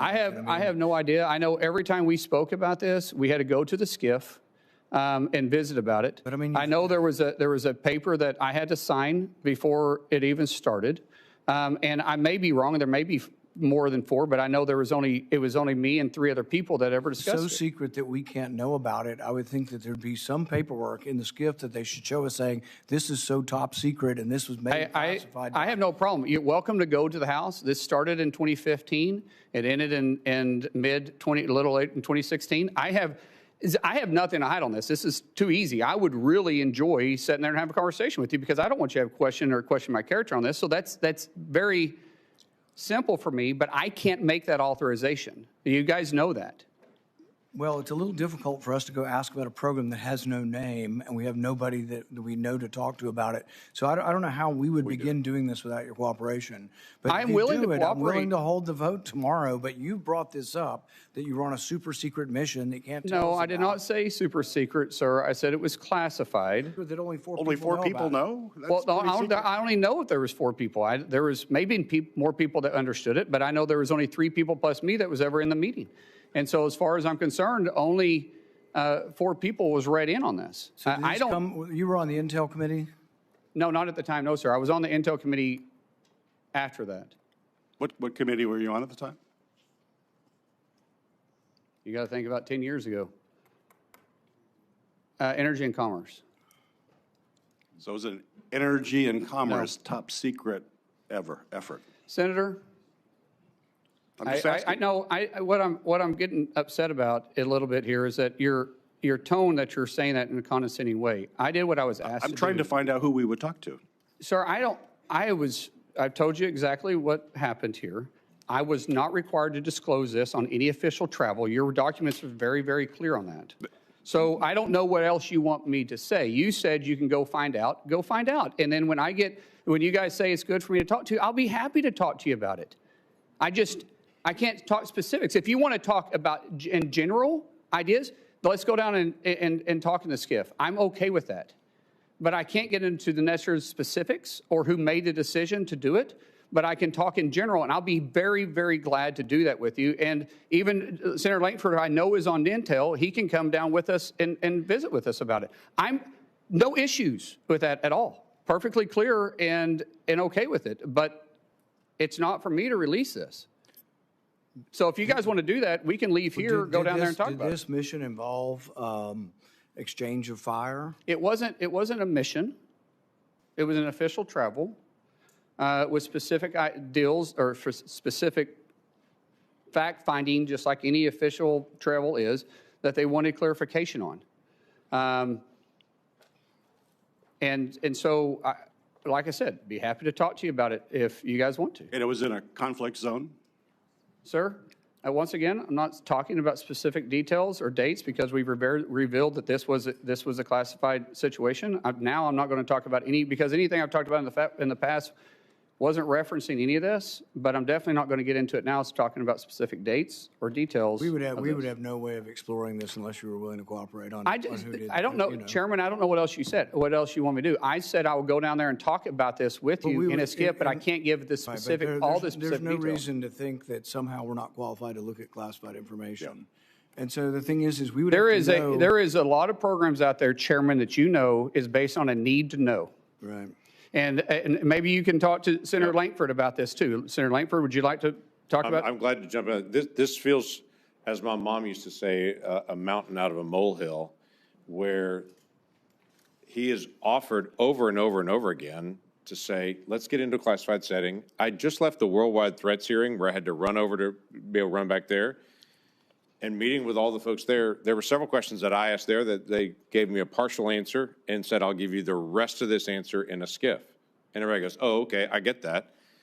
Because there are some things that are sources, methods, or actions that we're all keenly aware of on this. And I don't know what else he could say at this point other than let's get in the skiff and let's actually talk about this. Why don't we start with that initial meeting and see how that goes? Yeah, we'll have an initial meeting. Yeah. That's what we asked for, Senator. Yeah. He said he couldn't do that because he wasn't authorized to. No, I did say that. I said I can't give you all the details to it because it's not for me to release it, but I can talk to you in general about it, but not in this setting. Yeah, and let's get the information out and be able to talk it through and be able to find out what this is. All of us have been in classified settings before. Let's try to get it done this afternoon so we can. I'm available right after this. So if we're, Senator or Chairman, if you want to, we can go leave from here and go straight there.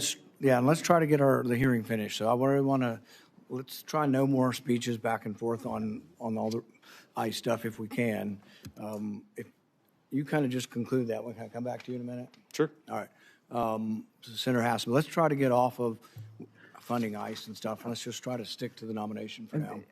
I appreciate that, Mr. Chair. I do have to take a moment because during my first round of questions, I discussed the current impasse we find ourselves in over ICE reforms and DHS funding, and I didn't speak clearly, so I just do need to clarify my comments now. ICE already has significant funding right now for the President's budget bill, from the President's budget bill last summer, which provided the agency with several times more money than its annual budget and gave ICE broad discretion about how to use that money. That means that the partial shutdown that we have right now has nothing to do with whether ICE has the usual levels of funding it needs to operate, since the agency already has many times its annual budget. It's about, instead, the need for policy reforms to help ensure that ICE operates using the same kind of standards that state and local law enforcement in New Hampshire and around the country uphold every single day. Now, Senator Fetterman was right earlier when he pointed out that this shutdown is impacting other parts of DHS that handle cybersecurity and transportation security and other critical functions. We need to resolve it right now, and as Senator Peters just described, we have been pushing to do that in the ways that the minority can. We need to reach agreement on ICE policy reforms or by funding the rest of the department while we continue to negotiate on those reforms, something I strongly support, but unfortunately Republicans have blocked. The reforms to ICE are critical. DHS is supposed to be prioritizing the removal of dangerous and violent criminals. Instead, we've seen DHS agents assault and even kill American citizens while wearing masks, seeming without accountability. So now this is the question. Senator, if a masked ICE or other DHS agent kills an American citizen, should local law enforcement be allowed to investigate and hold that agent accountable? Unfortunately, local law enforcement isn't supposed to be investigating federal. That's what DOJ and FBI is for. Now, we will communicate with local law enforcement, but that's not their job. FBI, it's just the same thing if in most municipalities, if there's a fatality shooting, there's another agency that oversees them. And in this case, it'd be the FBI who is set up inside the DOJ to investigate those. So you've answered no, and your answer would make ICE unaccountable, and that endangers not just the rule of law, but also the security of all Americans. I wanted to get to one other question.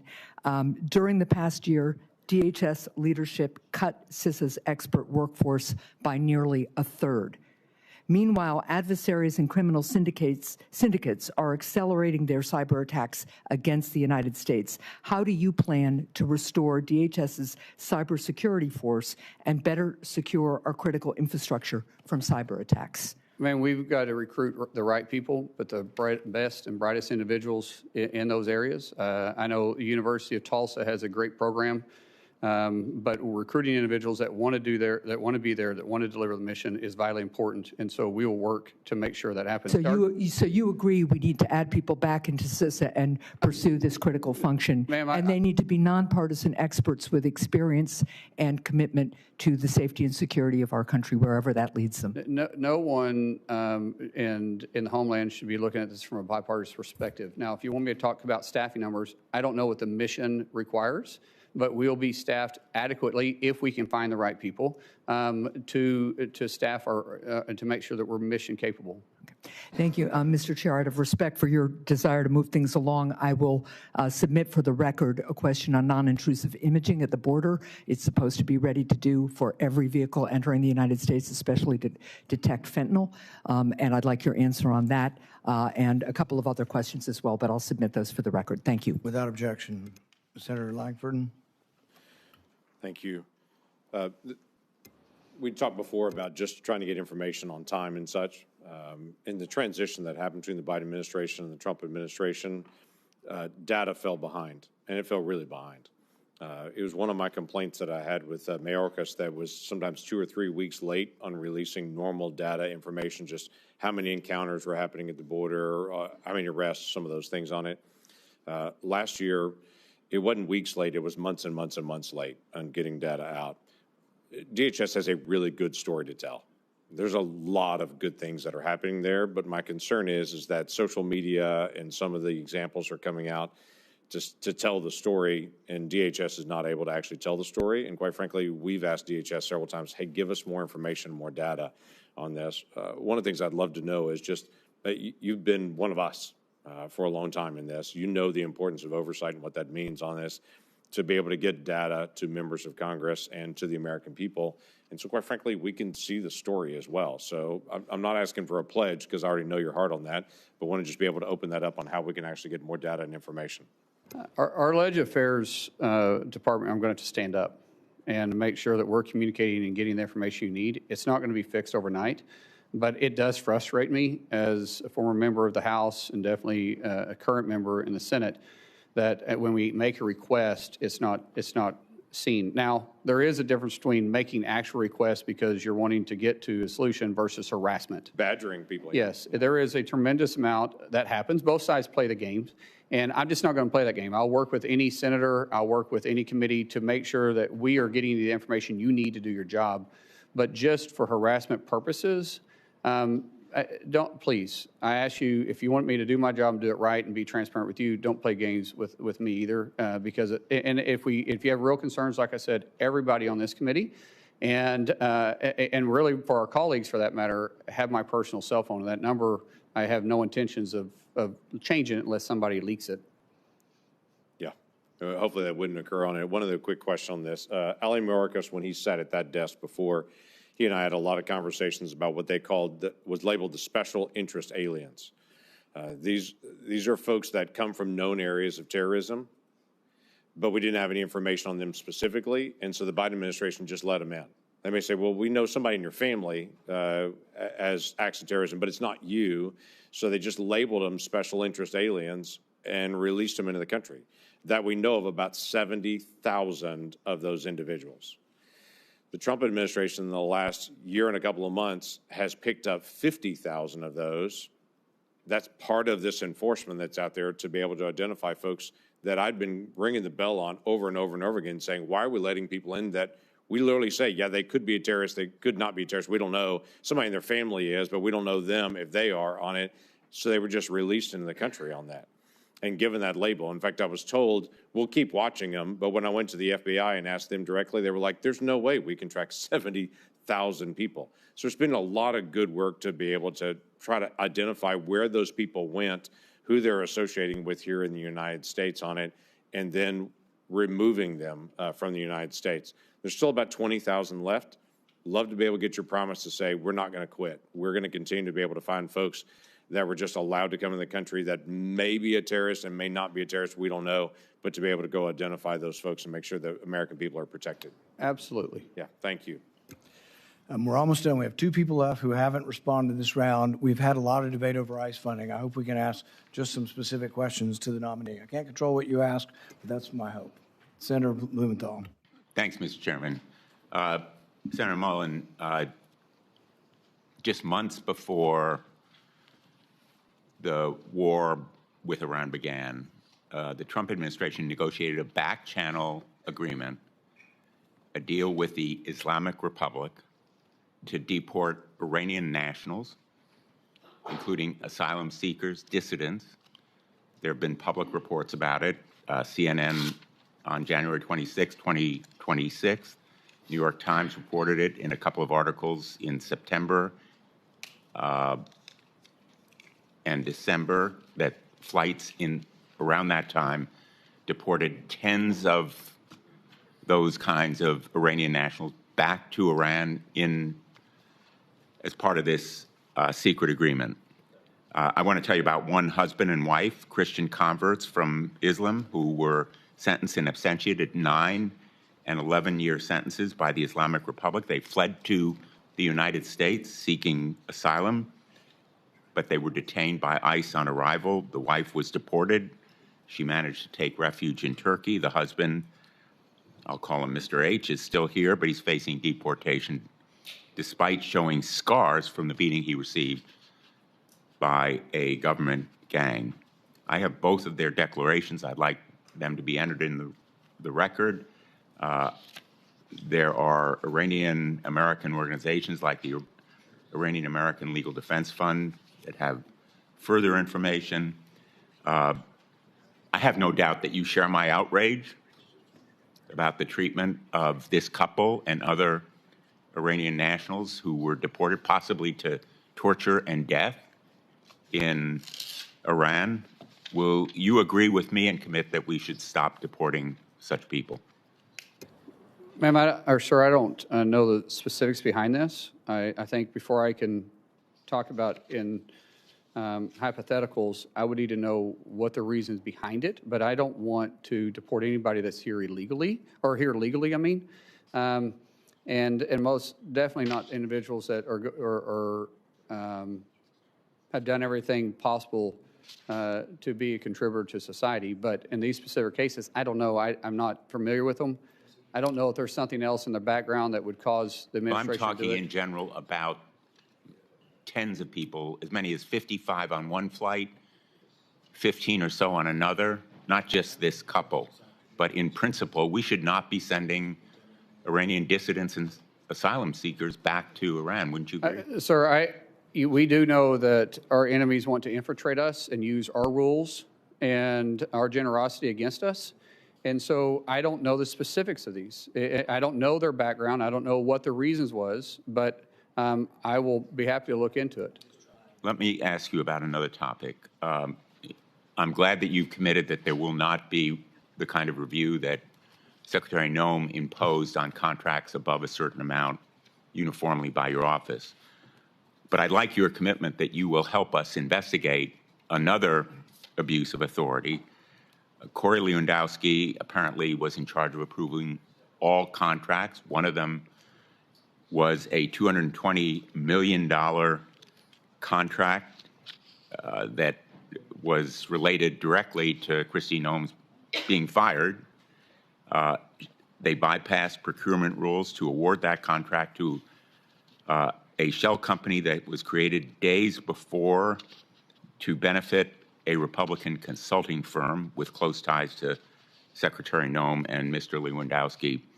Will you commit to cooperating with our investigation, the Permanent Subcommittee on Investigation, making documents and personnel available to congressional and other investigations into those contracts awarded by Secretary Noem and Mr. Lewandowski? Senator, I've heard these same reports. I know the IG, Joseph. I don't know him personally. That's why I say Joseph. Some people call him Joe. Is open investigations. We will cooperate with him and provide all the documents and records that are necessary I'll leave that for to the committee to Inspector do General. its work. That's what I'm asking. I'll do everything that's required of me by law, but the IG will be doing the investigation, and we'll let the IG, decide what documents he's going to share, and maybe you can bring that up with him. Well, in fact, Secretary Noem obstructed the investigations underway by the IG. In fact, in at least 10 investigations, they were the subject of a letter from the IG. Are you committing to immediately begin restoring the department's working relationship with the IG? If confirmed, absolutely. I will do everything required of me by law and the policies that you guys give me. There won't be any gray area with me. We want to have a good relationship with the IG. He's got a job to do, and every other agency that's underneath DHS and has you'll a job cooperate to do. with the committee in providing those. Sir, I've everything that is required of me to report, and anything that you want the IG to do, that's between you and the IG. Senator Mullins, I don't think I need to tell you that the American people have been appalled and angered by what they've seen in the excessive use of force. We've had hearings before the Permanent Subcommittee on Investigation that have shown Aliyah Rahman, a woman suffering from traumatic brain injury, yanked from her car in Minneapolis, dragged by her arms, leading both of her shoulders to be torn. Javier Ramirez, a father of 4 from California, detained for 4 days and refused medical treatment for his diabetes. We documented these abuses in a report that we issued and in hearings that we conducted. One of them was Marimar Martinez, who was on her way to donate clothing at a local church when she came across agents in an unmarked car. Agents sideswiped her car. 3 masked agents in camouflage stormed out, and one of them pulled out his gun and fired at her moving vehicle, hitting her 5 times. And the agent then bragged about it. He bragged about it in a text. He said, I have an MOF, I won't detail it. I fired 5 rounds and she had 7 holes. Put that in your book, boys. Shouldn't we be disgusted by an agent that fires at a U.S. citizen, no criminal record? She was charged. Senator Blumenthal. The charges were dismissed. Wouldn't you agree with me that that agent should not be carrying a firearm? I'm not familiar with the investigation, sir, and I don't know if the investigation is completed. As Secretary, I'm sure I'll be briefed on this. All right, time's expired. I know these are important issues, but we just have to move on. We're going to finish up with Senator Kim, then we're going to make a statement that hopefully can be agreeable for a meeting later. Senator Kim. I'll be concise here, Chairman. Senator, there's just a couple last things here. A couple weeks ago, we had a hearing here, and I was engaged with the head of USCIS, and I raised an issue that happened in San Diego of spouses of military members and veterans. They were going in to get interviewed for a green card and were arrested upon their arrival. I just wanted to get your reaction to that. Is that the kind of behavior you think is acceptable? Excuse me, repeat that again. It was spouses of military service members as well as veterans. Their spouses were going and for the purposes of a green card interview, but were at that point detained and arrested on arrival. I haven't heard about this. I've heard of different reports, Senator, and if people are going through the process and trying to obtain it legally, because we do have naturalization ceremonies Monday through Friday in this country, everywhere. We're going to continue working with those individuals. I don't know the circumstances. I don't know. I'll pass you the details, but it's something that we can talk through. But just in general here, I guess what I'm just trying to get a sense from you is what do you think is appropriate in terms of ICE agents being able to operate? For instance, do you think it is okay for them to operate and arrest people at hospitals? Sir, I will always support my law enforcement doing their job. I don't know the circumstances. If it's a felony warrant that that the person's at a hospital, then they'll go pick up the felony warrant, just like local law enforcement does the same thing. And so in general, I think you need to be more specific on what you're talking about. But if you're talking about just doing everyday law enforcement, I think there's a better approach. Senator, I just want to raise, I just hear a lot of this from my own community about concerns of these types of efforts out, in and around hospitals, schools, churches. These are things that I hope we can engage on. I know you talked about it with one of my colleagues about polling sites, but these are important discussions, and we don't have clarity on what we are expected to see, and it's causing just an enormous amount of concern and challenge within our communities. Well, Senator, I don't understand what the concern about enforcing immigration at polling places is anyways, because honestly, if you're not a citizen, you shouldn't be voting anyway. So technically, there shouldn't be any illegals at the polling spot.